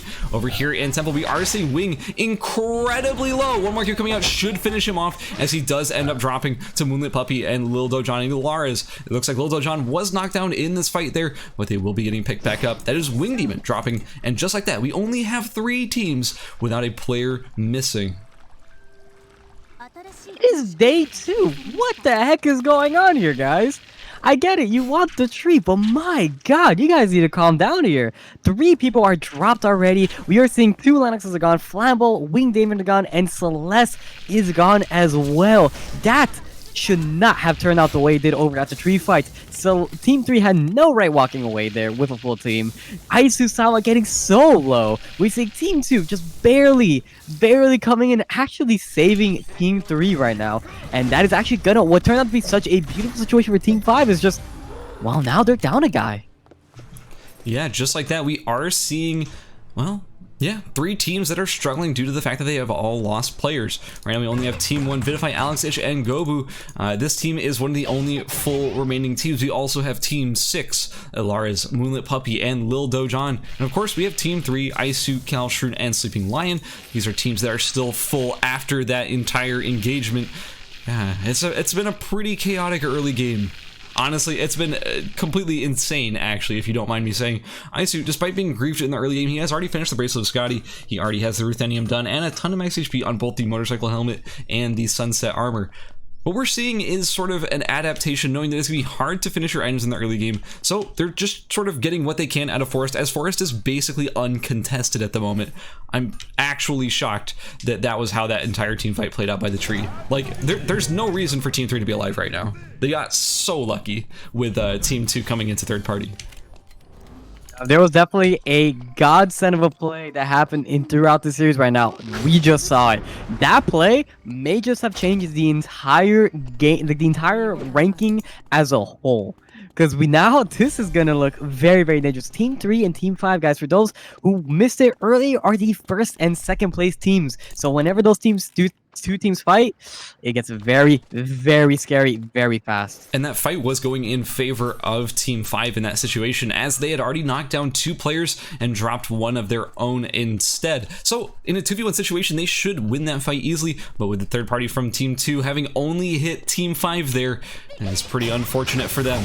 It looks like as Team 6 goes for the TP, they get caught by Team number 1, but unfortunately it looks like Team 1 is losing a lot of HP early, as that Yuki ultimate did hit 2 players. I'm not sure if Alex does have that weapon skill yet, but it doesn't matter. Gobu with the E over the wall, a beautiful beautiful ult catching all 3 members of Team 6. Ilaris will fall. Alex Itch is sitting here putting a ton of pressure onto Ilaris' dropped corpse here on the ground, trying to make sure that they get finished before they get picked back up, as Team 6 is a major threat. They want to eliminate the number of threats. Whoa! He just got the weapon skill, and just like that, you're seeing how much damage Dual Swords Rampage can do, especially when it hits more than 1 target. Team 6 is in a lot of trouble as only Lil Dojon is left, and he will end up falling after all to Team 1, Gobu, Alex Itch, and Vidify. We mentioned it earlier, guys. Do not count out any of these teams. Team 1 right now is currently the last place team. And well, guys, they just pick up 3 kills for their name. And right now, they're only one of 2 teams with a full party. Only other team right now is Team 3. So they are looking to be in a very, very dominant spot. They will have 3 corpses to loot from right now and try to get some more items. Ooh, this is looking kind of scary over a cemetery. Treat Team 5, despite being down a member.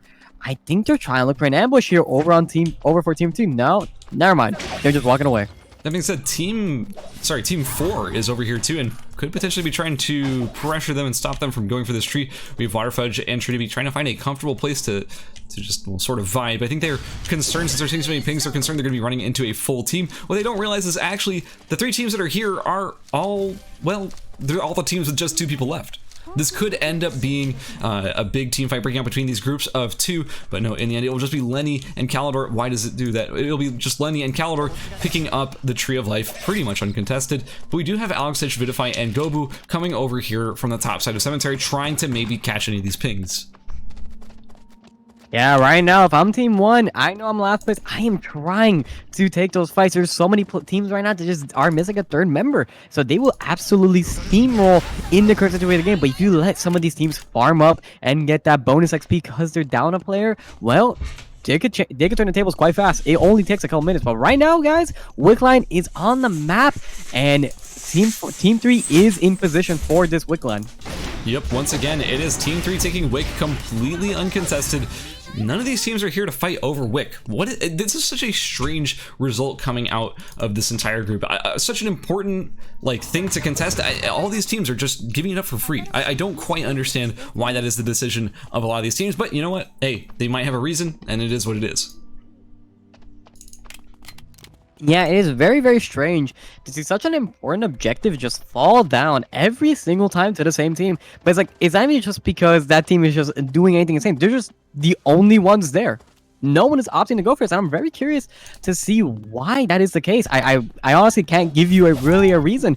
Team 1 had the opportunity to be there for that Wickline spawn, but they opted to actually just be in Cemetery instead. Maybe they want to go for more of a heads-up play and try to pick off some of the stranglers on the map, try to find some of the people who are just hanging around. We did see that they pushed off Team 2 into the red, and they're actually going on for the chase right now. They're going into school because I think they do know, you know, some of these ratting spots. We've been seeing it quite a bit this weekend. They're actually checking it this time, thinking that people will be there. That has been one of the more popular spots in this tournament so far.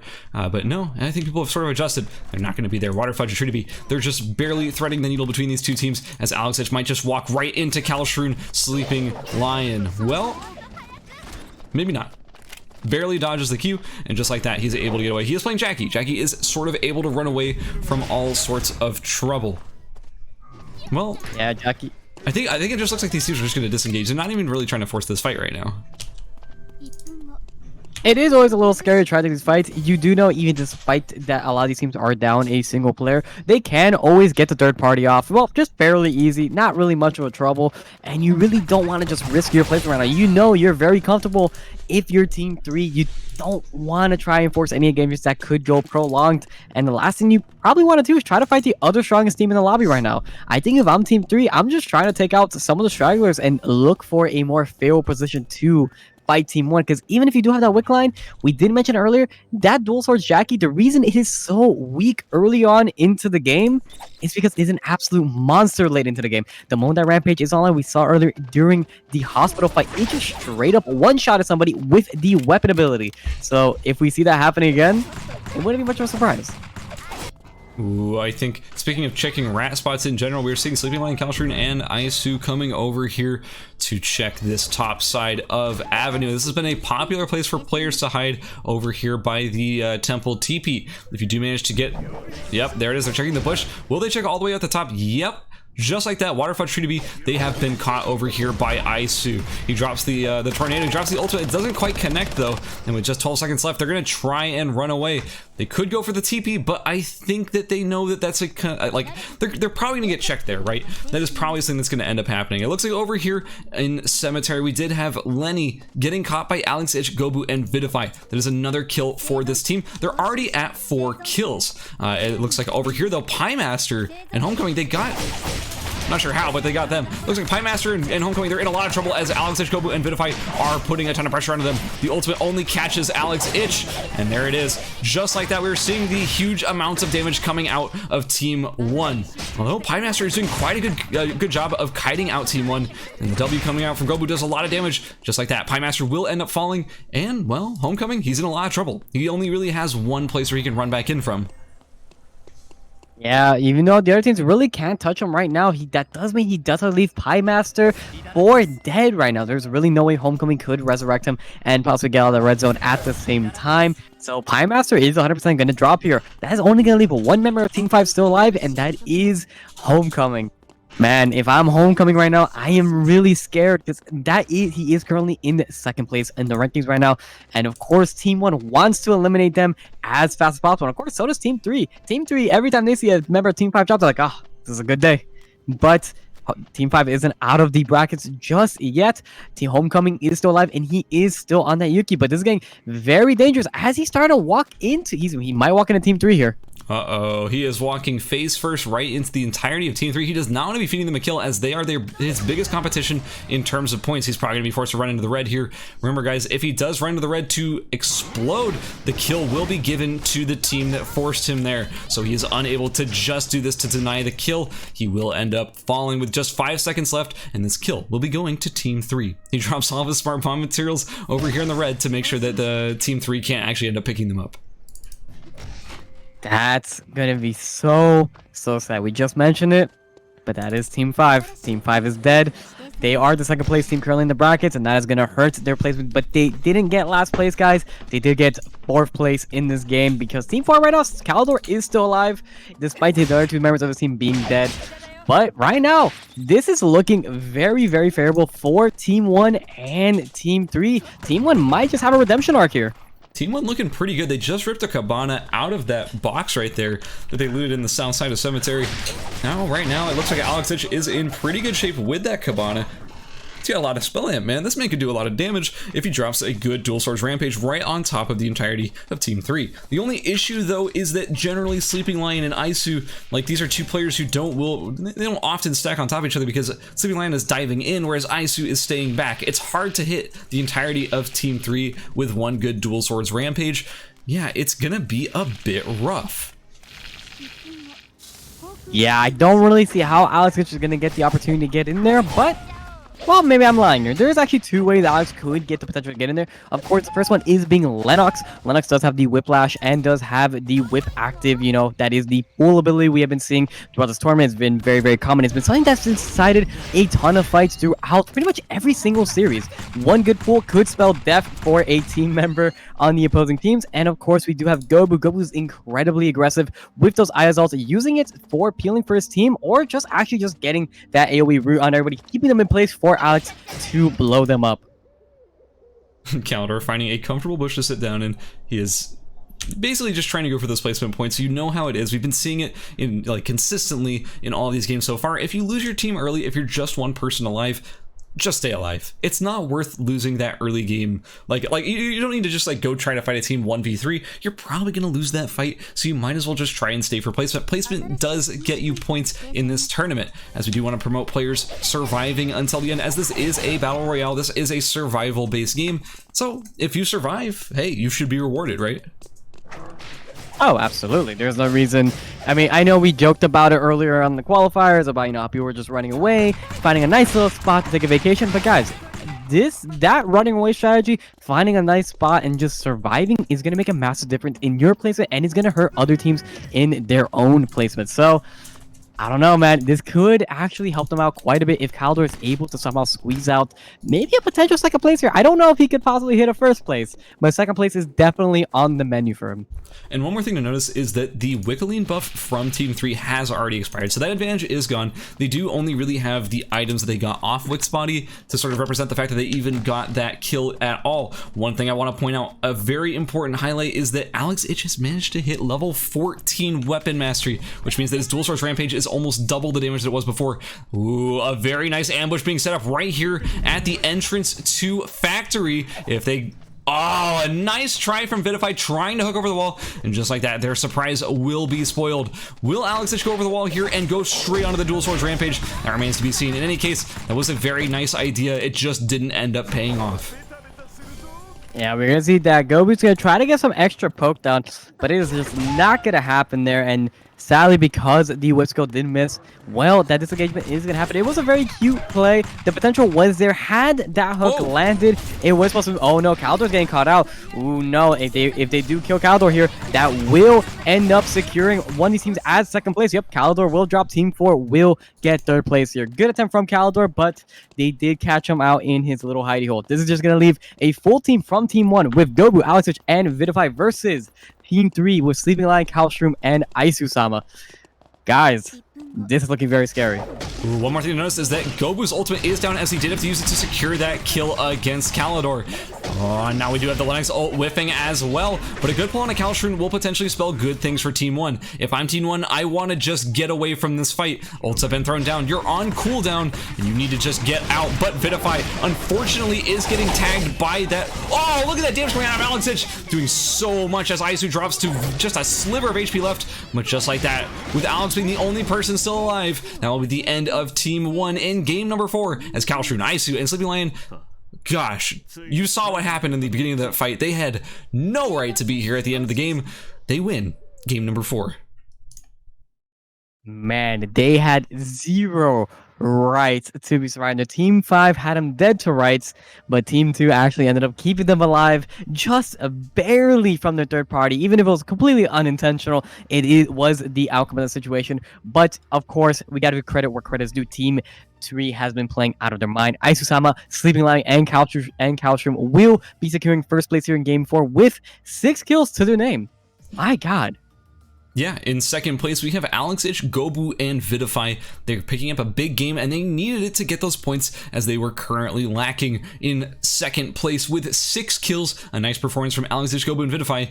And in third place, we have Wing Demon, Kalidor, and Lenny picking up 1 kill. Again, another team going for those placement points after having lost someone early in the game. I do want to give a shout out to Homecoming Piemaster and Celeste, as they did manage to pick up 3 kills despite the fact that they dropped in 4th place. Those points are going to matter quite a lot, as they are currently contending for that money position in the top 2. Remember guys, it's only the top 2 that get paid out. So if you want to get money in this tournament, if you want to be paid, you got to land in that top 2, either first or second.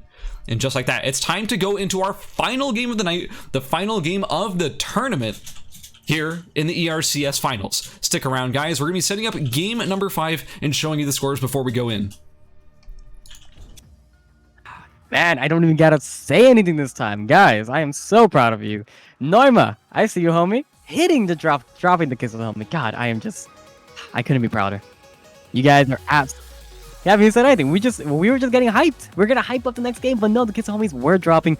Guys, thank you so much for supporting the event. Thank you again to Nimble Neuron for sponsoring this amazing event. Thank you to all the contestants for being here and putting on absolutely amazing performance for these games. And man, guys, are you guys excited for game number 5? This will be the final game of the squads event. These guys have been through a brutal qualifiers and absolutely hellish semifinals, and now we are seeing, well, the bloodbath that is the finals. We are seeing absolutely crazy plays. We are seeing some of the luckiest plays ever coming out from a tournament game from the form of Team 3 earlier, and really, this is anybody's game to take.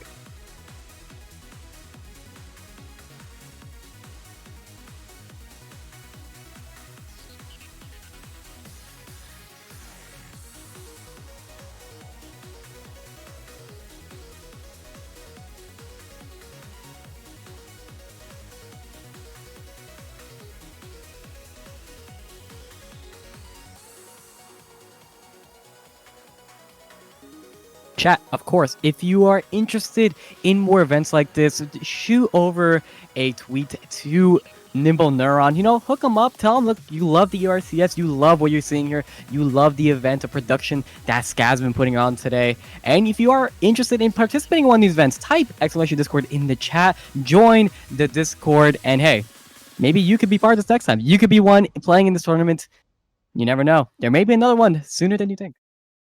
Yeah, guys, if the support for this tournament, if you guys show that you enjoyed this a lot, if you DM ASOP, ping him in Discord, send a tweet over to @EternalReturn to say, hey, I like the tournament. This is a really good tournament. I appreciate it. Whatever you want to say, I would appreciate it personally from the bottom of my heart. Thank you, guys. I appreciate it. Also, I want to give a huge shout out to my boy Tomsorcer. He's being here, being my co-caster for almost every single day so far. Guys, Tom, I couldn't do it without him. I wouldn't trade him for anyone in the world. My favorite co-caster, Tom, thank you so much for being here. Guys, go to twitch.tv/Tomsorcer, shoot him a follow, shoot him a sub, donate 60 gift subs or $100, whatever you want to do, by all means. Thank you, guys. Well, I would say do that, but guys, come on. I haven't put on nearly as much work here. Look, I know that this event is just, honestly, Skaz and I are just flirting with each other the entire time. But if you're gonna shoot anybody gifts up, man, you guys have no idea how much work this man has put on behind the scenes. You please support the homie. He absolutely deserves it. Drop a follow here. Support the boy. He's despite these tournaments, he does host his own broadcast, and they're some of the most entertaining things you can watch on Twitch, and I could not recommend them more. Dude, you're making me blush. Dude, I got you, man. I hype up the homies. It's how it works. That's what I'm talking about. All right, guys, it's time to talk about the scores. We do have the scores updated. Let's check it out.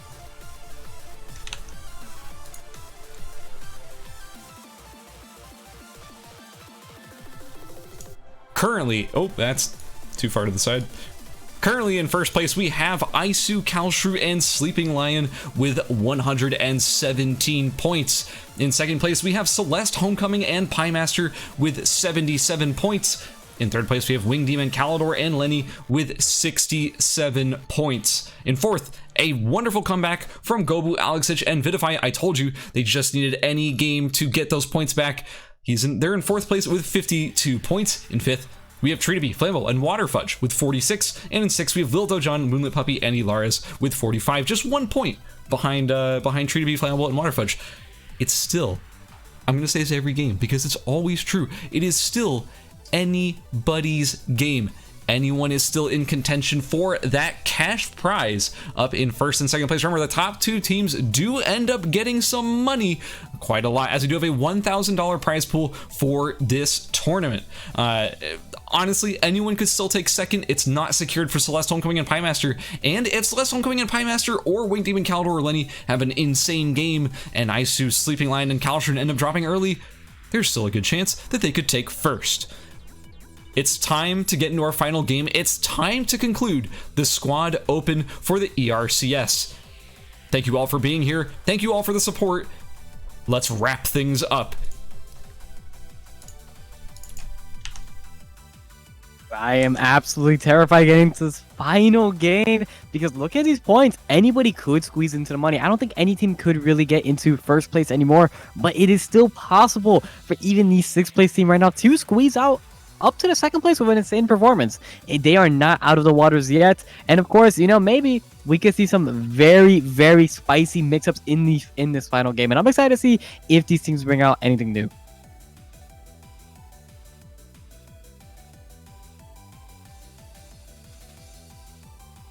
Okay, so since we do have a little bit of time because we're waiting for Lenny to get back, I have a question, Tom. Who do you think is going to end up breaking into that cash? We are seeing a bit of a struggle over second place at the moment. Honestly, first place could still go to any of our top three teams, depending on how well they end up playing this final game. But there are a lot of teams very close vying for second.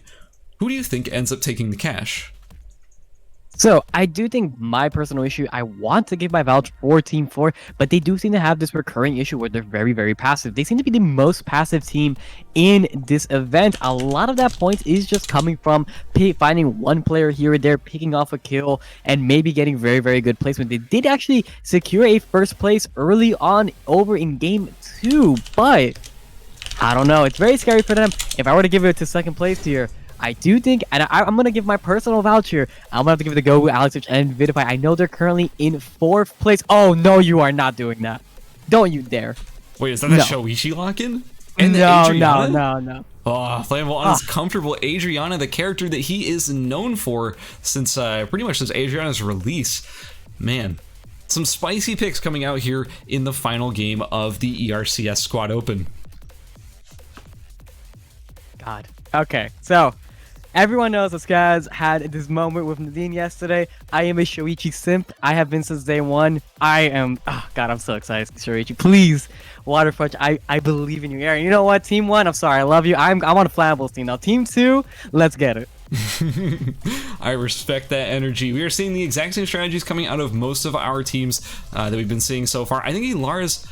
Ooh, they're switching off of the Nadine. It was doing so much work for them in the semifinals, but they're not quite finding that same energy over here in the ERCS finals. We're seeing a switch from Moonlit Puppy over to Aya as well as Hyunwoo on Ilaris. Should be pretty interesting. Oh, a player didn't get in. Hold on. Is that true? Who didn't make it in? Ilaris didn't make it in? Let me double check. Yeah, all right, we're gonna restart. I will ping. 1 second, guys. Bit of a technical difficulty. We'll be right back. We're going to be getting this sorted out. While we're doing that, please, by all means, go get some water, do some stretching, whatever you need to do, get it done.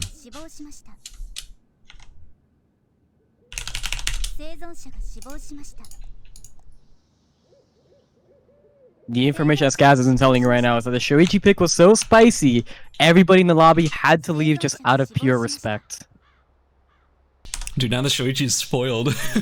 Not that it's going to change pretty much anything. I'm excited to see the Shoichi pick. Shoichi is actually an amazing squad character. If you funnel him a lot of items early game, he is incredibly powerful. So I would be surprised if we didn't see some really good stuff out of that Shoichi pick. Yeah, I would be generally very surprised. I mean, one of the issues I always state about Shoichi, and really his biggest issue, is the fact that he can't get his items very effectively because, well, you just kind of die to a lot of people because, getting the Ash for your weapon is very, very painful, and you're not a character with a lot of early agency. But what we do know about squads is that, well, you get your teammates' items very, very easily. So if Shoichi's able to get those items online and just have a small bit of an experience lead, we can see Shoichi absolutely dominate Game 5. And oh, God, I'm just so excited. I'm so excited to see Shoichi here. I don't even have a word.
All right, guys, it's time to get into it. We have the same picks. We have not allowed anyone to change from their previous picks, knowing new information from what they saw, because we saw some characters change, in the final game. So to make sure we maintain that surprise, we do not want players switching up their picks. That is a very heads up play. Wow, Scab, look at you guys are. God, you guys are so good. Because honestly, that would have been a massive oversight from me, and I've been like, yeah, I'm pretty sure they did that last time.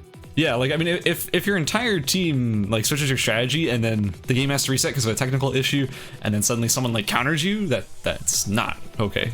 And what's the point of a surprise if it just gets countered because of a technical issue? Yeah, I completely agree. Good job over to Skaz and his team. That was a very, very heads-up play. And honestly, I am more saying this because that means you cannot get off Shoichi. You will commit to him. Please, destroy this lobby. I am very biased.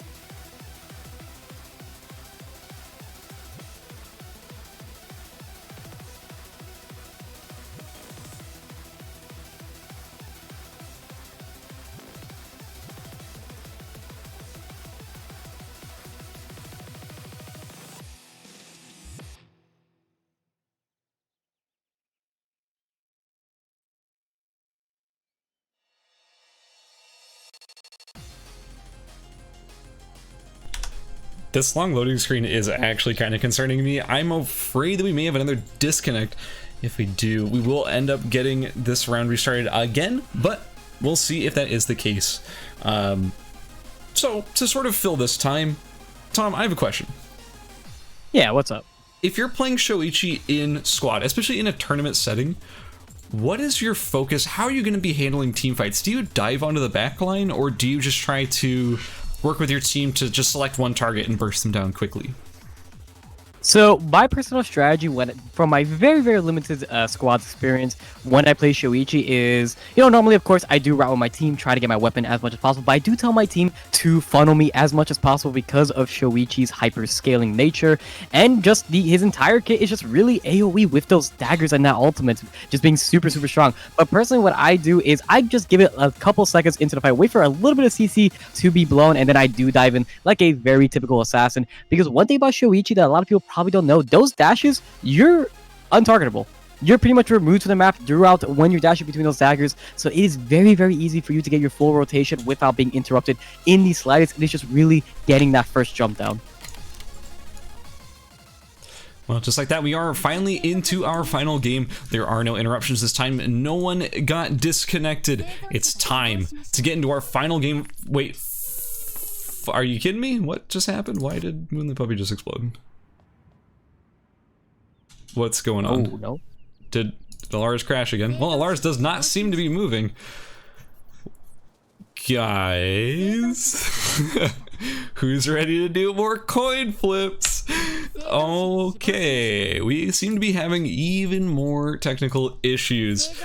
Well, the good news is that there's more stream. Yeah, this is never gonna end. Guys, sorry about the issues. We will try to get them worked out as best as we can. Unfortunately, over here on the production side of things, we really have no control over one of our contestants having a bit of a rough time getting their computer to work with them. So, bear with us. We're doing what we can, and we'll be getting into the final game as soon as possible. Well, chat, while we do wait in between this, now I'm more curious as to, chat, what's your favorite Pokemon? Okay, we gotta fill the time here. Tom, if you're gonna ask that, I have to know, what is your favorite Pokemon though? Ooh, okay, so my age might be showing here. Wait, no, I'm gonna ask you first. What's your favorite generation? Gen 3. I'll just say it straight up. Gen 3 is my favorite generation. Wait, Gen 3 is Sapphire or Ruby.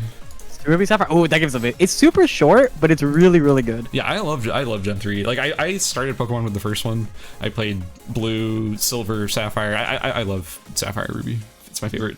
What about you? Gen 4. I think, okay, so my story of Gen 4, I don't think I've ever put more time into a Pokemon in my life. I was like 5th grade, right? And I remember, you ever went to like GameStop and you bought one of those giant manuals that like got game guys that had everything? I had one for Diamond. And oh my god, I think I had like 500 hours in that game catching everything. The little underground cave was like some of the fun experience. Oh god, I adore Diamond and Pearl so much. But if we're talking about favorite Pokemon, my favorite Pokemon is probably super, super lame. I love Bulbasaur with a passion. I started with Gen 1, and I traded between my brother and a friend, and we all picked different starters. And I hated Bulbasaur, but I picked him, and he just grew on me so fast. He's just like this adorable little like vegetable. Yeah, Bulbasaur. I don't want to shout out to my brother. My brother loved Bulbasaur. Bulbasaur's really cute. I like Bulbasaur. So actually, my favorite Pokemon is from Gen 3. I will spoil that right now. My favorite Pokemon is from Gen 3. You're never. I bet you're never gonna guess what my favorite Pokemon is. You get one guess. If you get it, I will actually donate $100 to you. Like right. Is it now. A starter? No. Okay, I am gonna. You get two hints. You can ask 2 more questions. And okay, I'm now lowering legendary. my price to $50 because I'm giving you hints. Is it legendary? No. Though Okay, Kyogre so is not very. a starter, not a legendary. Kyogre is very cute though. He's a big fat whale. Kyogre is very cute. I love Kyogre. I just want to say that scene between Kyogre and Groudon is some of the funniest things ever. You're just like, I don't think this battle's working for you, Groudon. I'm gonna keep it real with you. Yeah. Oh my god, that's so hard. There's so many Pokemon. There's a lot. You get one more hint though. You can ask one more question. Do you find it early on into the game? Ooh, that is a good question. Yes, you do. Oh, it's the bird, isn't it? Is it the bird? Is that your final answer? That is my final answer. I don't remember the name, but the bird from that region. I believe isn't it Talo or something? Is the bird? I could be wrong. Oh, Taylor. That's such a cute name. Wait a second, I love that. It's not. It's not. You're close though. You're come on. so close. You asked the best question in the world. My favorite Pokemon is Lotad. It's Lotad. Come on. Lotad's so cute. He's like a little blue ball. No, I don't blame you. And he has a little what was it, lily pad on his head. Dude, he's so cute. Did you ever play Sword and Shield, by the way? I didn't. My brother got it, and I was like, okay, I'm gonna go play it. And then I tried. I'm like, this feels very uninspired. And I was like, it felt like old Pokemon. But the one I really enjoyed was, I actually really like Sun and Moon. I know I got a lot of flack, but I personally enjoyed it. I kind of I'll be honest. I kind of skipped a ton of Pokemon. Like I pretty much just like the last Pokemon I really invested myself into was Gen 3. I've played some of Gen 4, but I actually never finished it. And I skipped everything after that until Sword and Shield. Yeah, I skipped everything until Sword and Shield. I played Sword and Shield. I actually liked it a lot. I don't think it was a great game, but it was just like kind of fun. It scratched an itch. It was fun to see. Like I think one of my favorite things was like that camping and like you like feed them curry and stuff. It was just fun. It was a cute game. Yeah, when I saw Sword and Shield, I was just like, because usually Pokemon's kind of like a mood for me, and I'm pretty sure you feel like the exact same way. You're like, oh, you know, maybe I feel like putting some 20 hours into Pokemon. You know what you're getting. You're not getting a hard time. You're just getting a fun time. But yeah, I don't know. Like for me, Pokemon is just like it's just fun. It's a good series. Yeah, I'm seeing everyone talk about Lotad. Yo, Lotad, my boy, he's so cute. Everyone's so excited for Lotad. Skaz has good taste. He's such a good boy. There's an emo for this. What? He is such a dude. That guy is a Ludicolo emo. Holy shit, Winter, actual king.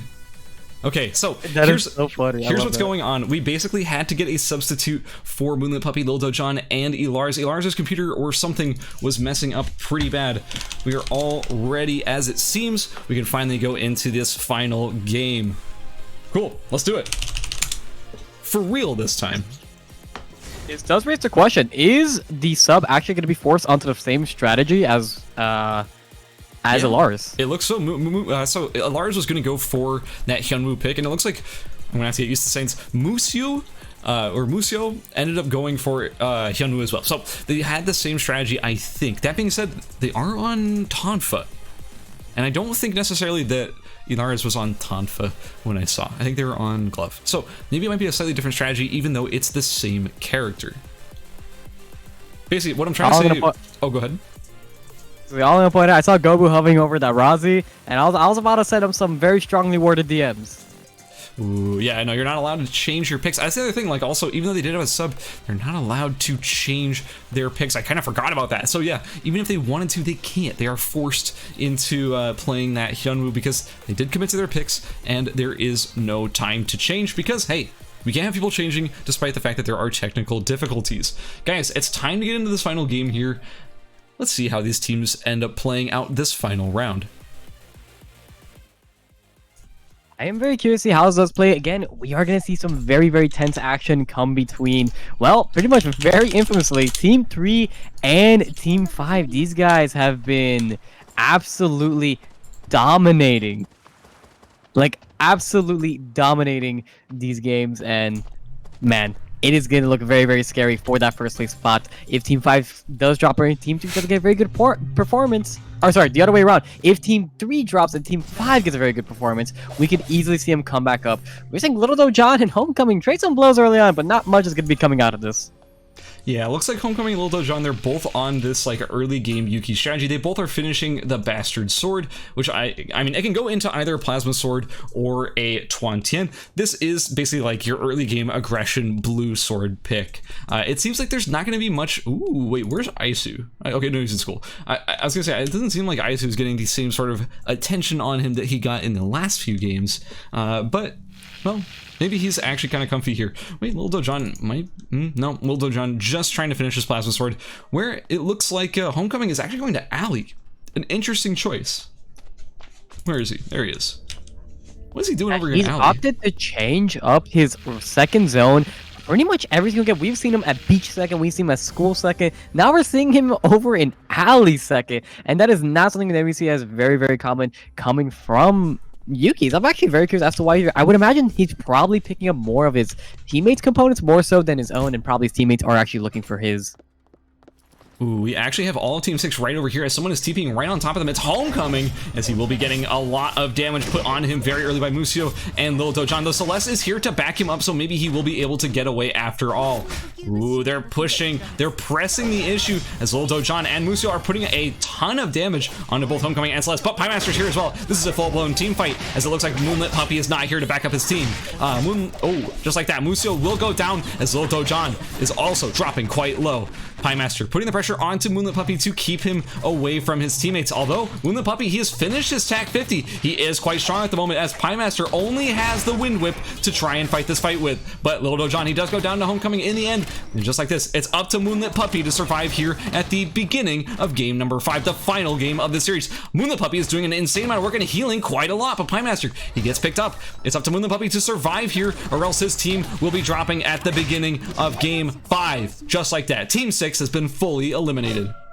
Somewhere else in the map, it looks like we had a team fight between Fireable, Waterfront, Shootaby, and of course Team 3, where Team 3 ended up cleaning up the entire fight and coming up with 3 kills, once again cementing their lead in first place. I'm gonna go cry after this game. Water Fudge, come on! I had so much hope. I'm just having to stare at Water Fudge's sad, sad corpse here on that Shoichi. But sadly, again, the last thing you want to do is ever run into a forest against a Zyukai. And, well, we weren't able to catch the fight, but we can only imagine what happened here.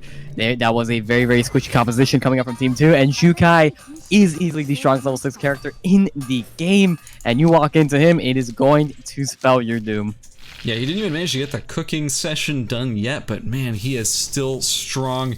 Also, Sleeping Lion, you can't sleep on him. He is quite good as well. He has a lot finished with both that crown, the Electron Blaster. All these items are very good in the early game. I think the crown may have just been taken off of one of these bodies, but nonetheless, the early Electron Blaster does a lot of work. Yeah, I mean, as long as you have something, you can't really complain. Sylvia's not really a character you care to really have amp for, but hey, it is a headpiece. It is some extra health. It's a little bit of stats for you just to hold on to for now, in case maybe a fight does break out relatively soon. And when speaking of fights breaking out soon, this is starting to look very scary. We are seeing 2 teams between the breakpoint of Avenue and School right here, and I'm sure that Gobu could hear sleeping. Well, no, I don't believe that's it. I think that's Celeste over the wall. Yeah. Oh no, this could look very scary very soon, because Alexich, despite him looking very, very strong here, he doesn't have that Rampage online just yet. And without that being online, his team fighting is significantly worse. Yeah, we are seeing, I mean, that being said, he doesn't have the dual source Rampage, but his itemization is absolutely nuts at the moment, with the Loigoran Czar, the Sunset Armor, Burnished Aegis, and Straitjacket Sneakers all being finished on this player. Keep in mind, they also is a lot finished for Vidify as well. This team is no slouch when it comes to early itemization, as they get a lot of stuff done extremely fast. Ooh, and you compare them, like, look, Sleeping Lion, Kalsher, and Isu, they've been doing very well this game. They've been doing very well in every game, but like, just compare the item difference between Team 1 and Team 3. Also, I was talking to Gobu earlier, and he did mention that he was going to like be switching off of Straight Jackets on Aya because it is so difficult to finish those Straight Jackets in these tournament matches. Ashe is very contested, and we've been seeing so many players in so many of these games being stuck on repaired slippers for the entire game. So instead, going for the Bucephalus because it does seem to line up on his route.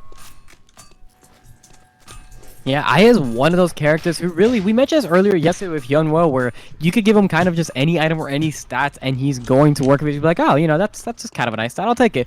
Aya is kind of just one of those other characters as well. You kind of give her any form of DPS stat, she's going to be like, oh, well, that's kind of nice, I'm going to stick it right in there. Because her amp damage is absolutely insane, and her auto attacks hurt a bunch, and the last thing you really care for is just what stat you have on her. We've seen Aya builds pop out for months now that have just been weird auto attack builds, amp builds, hybrid builds, a little bit of everything, and they all just seem to do very, very well because Aya's kit is just so well rounded.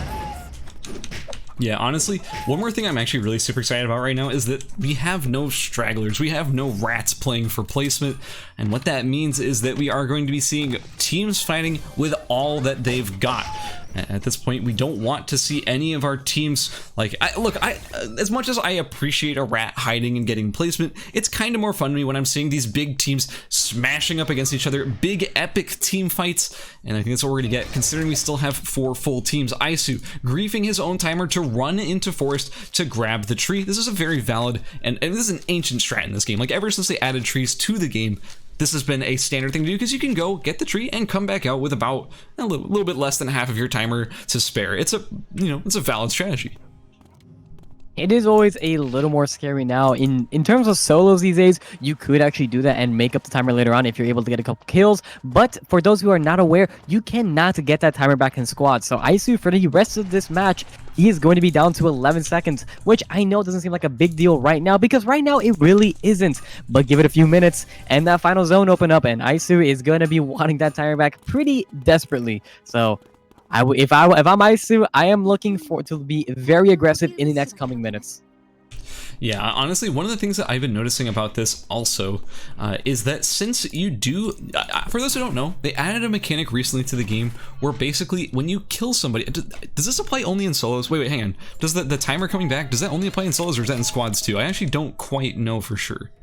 Do you know? No, that is only in solos. That does not come back in squads at all. Okay, so that's actually not a factor here. Never mind, scratch that. I didn't say anything. Let's talk about the teams that are still alive. We're seeing, now that we're seeing that they changed the TP interactions in this game. It used to be that if you chain TPs with your teammates all at the same time, you would get canceled. Only one person would go through at a time, and you'd have to sort of go like one at a time, and just stagger it one way at a time. But basically, what they did right there is they showed that you can now TP your entire team at the exact same time. So you don't risk losing somebody in a prolonged TP situation. And well, you're seeing how important it is now that has been changed. Our teams are very spread out on the map. We have Wing Demon, Lenny, and Calidor. Team 4, they've been doing very consistently well in all of these matches. Their itemization is looking quite good, and they're over here in factory, I assume making traps, as this is Lenny we're talking about.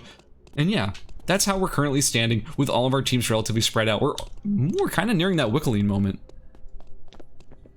Yeah, Wickeling has a minute and 30 seconds on the map, and right now these teams really haven't been doing a whole lot. We clearly see the zones that are going to, zones with piano wire, zones with gunpowder, paper, and we all know what this means in terms of the final zone. We've seen it once, we're going to see it again. Come out of this game, we're going to see an absolute ton of traps drop down in these final zones. These teams are routing for smart bombs, they are routing for those double guillotines, they are routing for those C4s, those claymores, and because those traps are going to do so much in that final circle. But I think we're finally going to see a situation where teams are going to be wanting to contest this Wickline. The pop-up did just come up on the UI. Wickline will appear in 1 minute, but wait a second here. We might see a potential engagement between Team 4 and Team 5 here. Team 5 is trying to get a better position for themselves. They did see Wing Damon there on the security camera. Ooh, but this doesn't look like it's going to break out to a fight at all. No, Team 5 is actually opting to walk out of here instead. Yeah, this looks like a sort of a situation where our teams are just trying to play passive. They just want to farm up. They just want to get that mastery. Now the question is, we do have Wick spawning in about 30 seconds. We are nearing that 10-minute mark in the map. Wickaline, for those who don't know, is the big neutral boss monster of Lumia Island. When you kill her, you get a bunch of rare materials. You also get a 6-minute buff that makes all of your damage apply a true damage bleed. It's a very powerful and important objective to contest, and so far it's just been Team 3 getting it for free. People are sort of too afraid to go fight for it there. So we're finally seeing potentially some engagements here over Wickaline. We're seeing Team 5 contesting Wick. They're here checking the bush with the camera to make sure that there's no one camping it. Of course, they found Team 3 right there, and these teams are going to be playing a little bit more cautious this time, knowing that there are actually people here to contest Wick. Ooh, this is finally the fight we've been waiting to see in all these games. We're seeing teams finally contest this Wickline. It is actually just not going to go to Team 3 for free for once. And right now we see 3 teams over in Avenue. Avenue did just become yellow, so it is gonna close off in about 2 minutes here. But oh, the Whipsco just barely missing Calshroom there. We are gonna see some poke coming out from Celeste, and Team 3 is gonna try to push their advantage, try to be a little more aggressive here onto Team 5, trying to push them out, because right now, one thing we mentioned earlier, we're gonna mention it yet again, is that these two teams are fighting for that first place spot. And man, any of these teams drop early, the other team could secure that first place very convincingly. Absolutely. Also, we do, like Tom just mentioned, we do have all 3 teams right here trying to contest this Wick. Wick is wandering into hospital. Of all locations to go, this is definitely one of the least expected, as it is currently a restricted area. That means players can't come in here to fight her without losing time on their timer. The question is, where will Wick pop back into the map? Is she going to wander all the way to Factory, or perhaps go back into Pond on the bridge side? It looks like she's going straight to Factory. Will Isu Sleeping Lion, so they're camping the teleporter, waiting to see where she's gonna ping. Ooh, where do they go? Yes, so they do have the very good read on where Wick is gonna be. Just as a result, they are seeing that she is in Factory, and they are going Factory to try and clean her up before anyone else can contest them. We are seeing a convergence between 2 of our teams here. We're seeing Team 1 and Team 5 here getting a dangerously close one. Oh yeah, we're seeing Celeste starting to bike up. He will get a move speed increase. Now, actually, off to say no, but does force Vidify to drop a trap here. Be like, okay, guys, you know, maybe we just don't want to fight, but Vidify is starting to be very, very aggressive here. We know what he's looking for. He's trying to get the whip skill down. If he does get a pull into one of these guys, it could spell their demise. And on the back end, we did see Team 3 actually did secure that whip line for them off that TP, which was a very secure play from them. The whip skill just barely whiffing. Yet again, Vidify is not able to get the pick off, but Piemaster does have a whip skill of his own. This could be a turnaround very soon here. Piemaster going for the hook. Does get Alex Hitch. He's going to get a little bit of damage here. We're going to see Gobu going with a W. The Blue Viper's going to drop Homecoming. Dropping the ultimate. Going to deal an absolute ton of damage. Rampage dropping down as well. And we're going to see Gobu go down. Everybody is just at a sliver of HP. Piemaster at a corner half. He's going to drop. So is Gobu. This is just going to leave Vidify alive, left alone. And he will drop. Team 5 will solo wipe Team 1. And that is going to be their end. Team 5. 6 kills to the name. Has the potential to secure first place here. They do need to get rid of Team 3 though, and they need to secure that first place. They're stuck deep in the red though. They're losing timer like crazy. This timer is extremely valuable for those end game situations, and with their entire team being low on timer, this is going to be really rough to end up winning in that final zone. 14-13 and down to, wow, almost 10 seconds left only on Celeste and Piemaster and Homecoming. That's going to be pretty rough, guys. I know, sure, you got the kills. It's going to be pretty worth it. But man, that's going to make it hard to win those final fights. And yeah, also, especially when... Oh, go ahead. I was going to say, especially when, I know we're talking about Team 5 and Team 3 here, but Team 4 is still on the map. We still have one more team that is trying to secure that second place for them. I don't think it is possible for them to get that first place anymore. There's not enough kills on the map, but they can still get second place very, very easily here. So I wouldn't count them out just yet, guys. Yeah, it is still anybody's game for first and second place. Honestly, I don't know if, I mean, really anyone could end up taking it. It is our final 3 teams here. We have Team 3, Sleeping Lion, Calshroon, and Isu. They are doing very well in terms of farming. They have the Wickaline buff after that really good play, TPing over to Factory to sort of predict where she was going to go. We also have Team 4, Calidor, Wing Demon, and Lenny. They've been very consistent throughout this entire tournament. Lenny has some pretty beautiful engages, and Wing Demon and Calidor bring a ton of damage and utility to the team as well. And of course, we have Homecoming, Piemaster, and Celeste. We just saw them defeat Team 1 in that fight over in the Pond Bridge area. They are a force to be reckoned with, as well as their items are looking relatively clean at the moment. And they do have that mastery advantage too, because they have 6 kills to their name as well. Yeah, these two teams are looking dangerously strong. Ooh, we're seeing Sleeping Lion with the Queen of Hearts disecure the VF Blood from the Wick line earlier. And we're seeing Kalstrom, or sorry, no, we're seeing Isu on the ERBS, but is still stuck on a golden ring here, which is not very good. Ooh, we are seeing Sleeping Lion starting to bike up Kalstrom, doing the aggressive E over here. We are starting to see a chase come down. Sleeping Lion looking to fully engage here. Yeah, does go get on the engage with the E here. Throwing down the wall. The Wick line bleed is going to start ticking. Isu does land a beautiful key here. And we're going to see Tornado land on 3 people. The ultimate's going to drop down. But Tal'Dor getting a beautiful ultimate himself. Kalstrom using his ultimate. 2 players are going to drop. Team 4 is gone. And guys, well, the anime fight is about to happen here. The final 2 teams of the final game of ERCS Squad Open is going to be Team 3 with Sleeping Lion, Kalstrom, Isu-sama, and Team 5 with Homecoming, Piemaster, and Celeste. Yeah, these are our 2 teams that are currently in the top 2 of the standings, so it sort of remains to be seen. I mean, look, they've pretty much secured their position in that top 2. We can kind of assume that they are going to stay in that cash prize location. The question is, who is going to end up winning this game? Who is going to end up victorious at the end of Game 5, our final game here in the ERCS Squad Open? It still could go any way because, well, both of these teams, they have exactly 6 kills each. Their mastery is, well, when you add it up and average it, they're all at 11 mastery average. So all of these teams, they're pretty even. This should be one of the most interesting and close fights so far in the tournament. That being said, Kalstrom, he's under 100 stacks. I know I shouldn't ever be criticizing a player for being at 86 stacks, as that is a lot of Shukai stacks. But man, we've been seeing him over 100 stacks consistently throughout this entire series, so I'm surprised to see him at only 86. Then again, it has been a very strange game so far, with all of the Spicy Fish 2 zones going relatively early. They've been mostly farming on that forest pond. In any case, guys, the engage is about to begin as the E comes out of Kalstrom with a beautiful knockback from Celeste. Will be interrupting that engage. Homecoming ult comes down and it tags 2 members of team number 3. Kalstrom is very low. He does not manage to get the ult off before he does go down. And just like that, it is a 3v2 with Homecoming. Celeste and Piemaster still all alive in this final fight.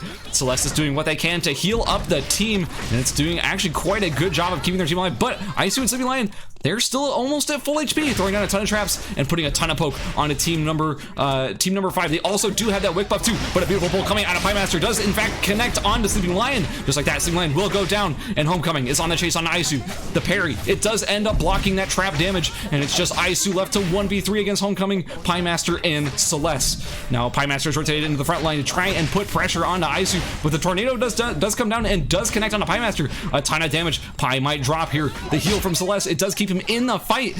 He's basically 1v3ing right now. This is an absolutely insane fight between these players. As he goes for the revive, he is not going to be interrupted by Homecoming, Piemaster, and Celeste. They're instead realizing that, oh, he cancels his revive. They're kind of understanding that if they just sit down and rest, they're guaranteed to get that 2v3 no matter what. Kalstrom was fully eliminated, and at this point, they are just confident in knowing that they can win the full 2v3 if they get the chance to sit down and rest. Right now we're seeing Homecoming is actually split off from his team, but oh no, Sleeping Lion will get hooked. Yet again, Homecoming fully healed now, going back in. Sleeping Lion is dropping dangerously low. The Q will heal him just a tad bit there, but now we're seeing again, Isu-sama is being forced to 1v3 here. Doesn't look like he has many traps to his name or any at all, but with no teammates to help him out here, there's really not a whole lot they can do. We are seeing Team 5 is playing this very, very safe. They are not just running into this mirror head on. I understand what's happening here. They're just letting him pick up Sleeping Lion over and over if he wants to, because each down does count as a kill. But just like that, Isu does go down, and in the end, it will be Homecoming, Piemaster, and Celeste. We didn't even make it to the final square, and guys, that is it. That is the final game. They took game number 5. There might have been a slight miscalculation there at the very end from Team 5, because Piemaster did drop at the very end, and that will be another kill going down to Team 3, giving them 7 kills, but Team 5 getting first place there with 10 kills. Will that be enough to turn the tables here? Will that be enough to secure their first place lead here? Because they were currently in second, guys. I'm scared. It's gonna be close no matter what. We have in first place the final result of game number 5 of the ERCS Squad Open is Homecoming, Piemaster, and Celeste taking first place with 10 kills. In second place with 7 kills, we have Isu, Kalshrun, and Sleeping Lion. They've been very consistent throughout this entire tournament, placing, I don't think they've placed below the top 3 this entire time. I could be wrong, but in any case, an absolutely insane result from them, despite only being second with 7 kills. Wing Demon, Lenny, Kalidor, they also have been very consistent in this tournament, although they are unfortunately bringing up just 0 kills in third place. Now, that is going to be it for this final game of the ERCS Squad Open. We're going to be calculating the scores and announcing the results in just a few minutes. In the meantime, guys, please hang around, sit tight, show us some Kissa homies, and we'll be getting the scores out to you in just a second.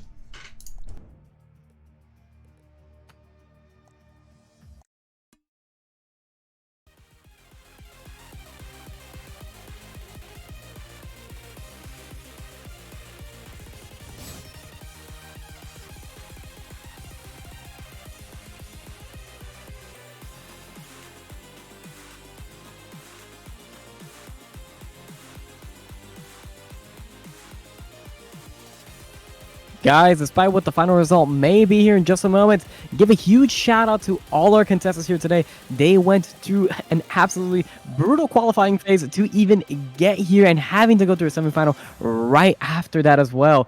These are some of the best players in the game and they played absolutely amazing. So you know what, at the end of the day, no matter what the placements look like, guys, give a huge shout out to these guys. They are all amazing. They deserve all the support in the world. They are just phenomenal players.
Now, while we're waiting for these scores to finish being calculated, I once again want to give a huge shout out to our sponsor, Nimble Neuron. They make eternal return. You know them, you love them.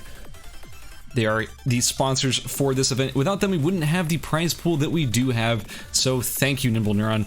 If you enjoyed this event, if you would like to see more events like this in the future, please support the game, support ya boy in putting on this tournament, and we will have more awesome events like this in the future. Thank you all for being here. Thank you all for watching. We still have the scores coming up in just a second. Sit tight, guys. There's a lot to see once we end up calculating these scores and making sure that we know exactly who is in the first and second place to win that cash prize.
Okay, guys, we do have the scores finished, so I'm about to show them to you right now. Who do you think ended up in first and second? Tom, are you here, my friend? Oh, of course I'm here, man. It would be kind of foolish to say that it would be anybody else besides the final two teams that did place at the very end. If I were to give my prediction, the first place team would go to, I would have to say, Isu, Kalstrom, and Sleeping Lion. In second place would go to Homecoming, Celeste, and Pie Master. Is this prediction correct? You would actually be 100% correct. In first place, we have Isu, Kalstrom, and Sleeping Lion with 146 points. In second place, we have Celeste, Homecoming, and Pie Master with 115 points. Of course, in third place, we do have Wing Demon, Calidor, and Lenny with 79 points. In fourth place, we have Gobu, Alexage, and Vidify with 63, followed by Lil Dojan, Moonlit Puppy, and Elars with 55, and of course, Treatabee, Flammable, and Waterfudge with 52. None of these teams, let me take that back. Every single one of these teams performed admirably. Everybody had to get through the group stages. Everybody had to get through these semifinals just to even make it to this final round and compete. Every single one of these teams is absolutely insane. The fact that there was 108 players in this tournament to begin with, and this is only the top 18 of these players, or of those players, shows the caliber of the people who are here today in the finals. Thank you all for coming out and playing. Thank you all for coming out and competing. But congratulations to Isu, Kalstrom, and Sleeping Lion on their first place placement, as well as Celeste, Homecoming, and Pie Master for getting second place. That's going to be it for us here at the ERCS. Tom, would you like to give a quick shout out?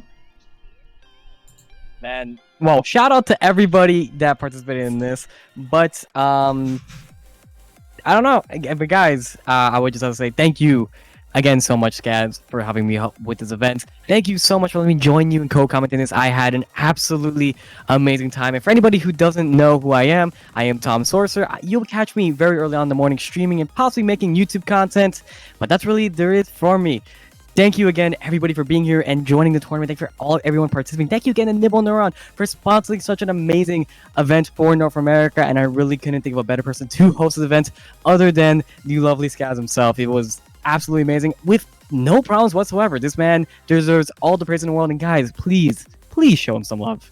Oh, thank you, Tom. I want to give a massive shout out to my co-caster here, Tomsorcer. He's a wonderful guy. He streams very regularly over on twitch.tv/Tomsorcer. He also produces a ton of YouTube content, so check out his YouTube as well. Guys, show him some love. Thank you, Tom. Again, thank you so much for being here. I appreciate you, buddy. I'll catch you later, man. Dude, thank you for having me. Absolutely had a blast. Take it easy, Scabs. Love ya. I'll talk to you later, man. Alright, so guys, that is going to be it for us over here again at the ERCS. Thank you all for joining me. My name is Skaz. I stream here regularly, and honestly, I do tournaments every single weekend. If you want to be involved in these tournaments, if you want to play in them, if you'd like to know more and stay updated on everything that comes with my tournaments, type !Discord in the chat. It will direct you to a link where you can join and sign up for tournament notifications. You'll get more information as those happen. Guys, thank you all for joining me. Thank you all for supporting this tournament. That's it for this week. Next week, we have the Invitational. Of course, the list for who is actually in the Invitational, there's a lot of names you might recognize. Well, that'll be released within the coming days. We all appreciate you being here. Stick around. I mean, this is the end of the stream, so you can't stick around. But next weekend, be here at the exact same time, Saturday, 5 p.m. PST, January 30th. There's going to be lots of awesome Eternal Return action there. So, keep your eyes out. Again, thank you all for watching, and I'll catch you guys later.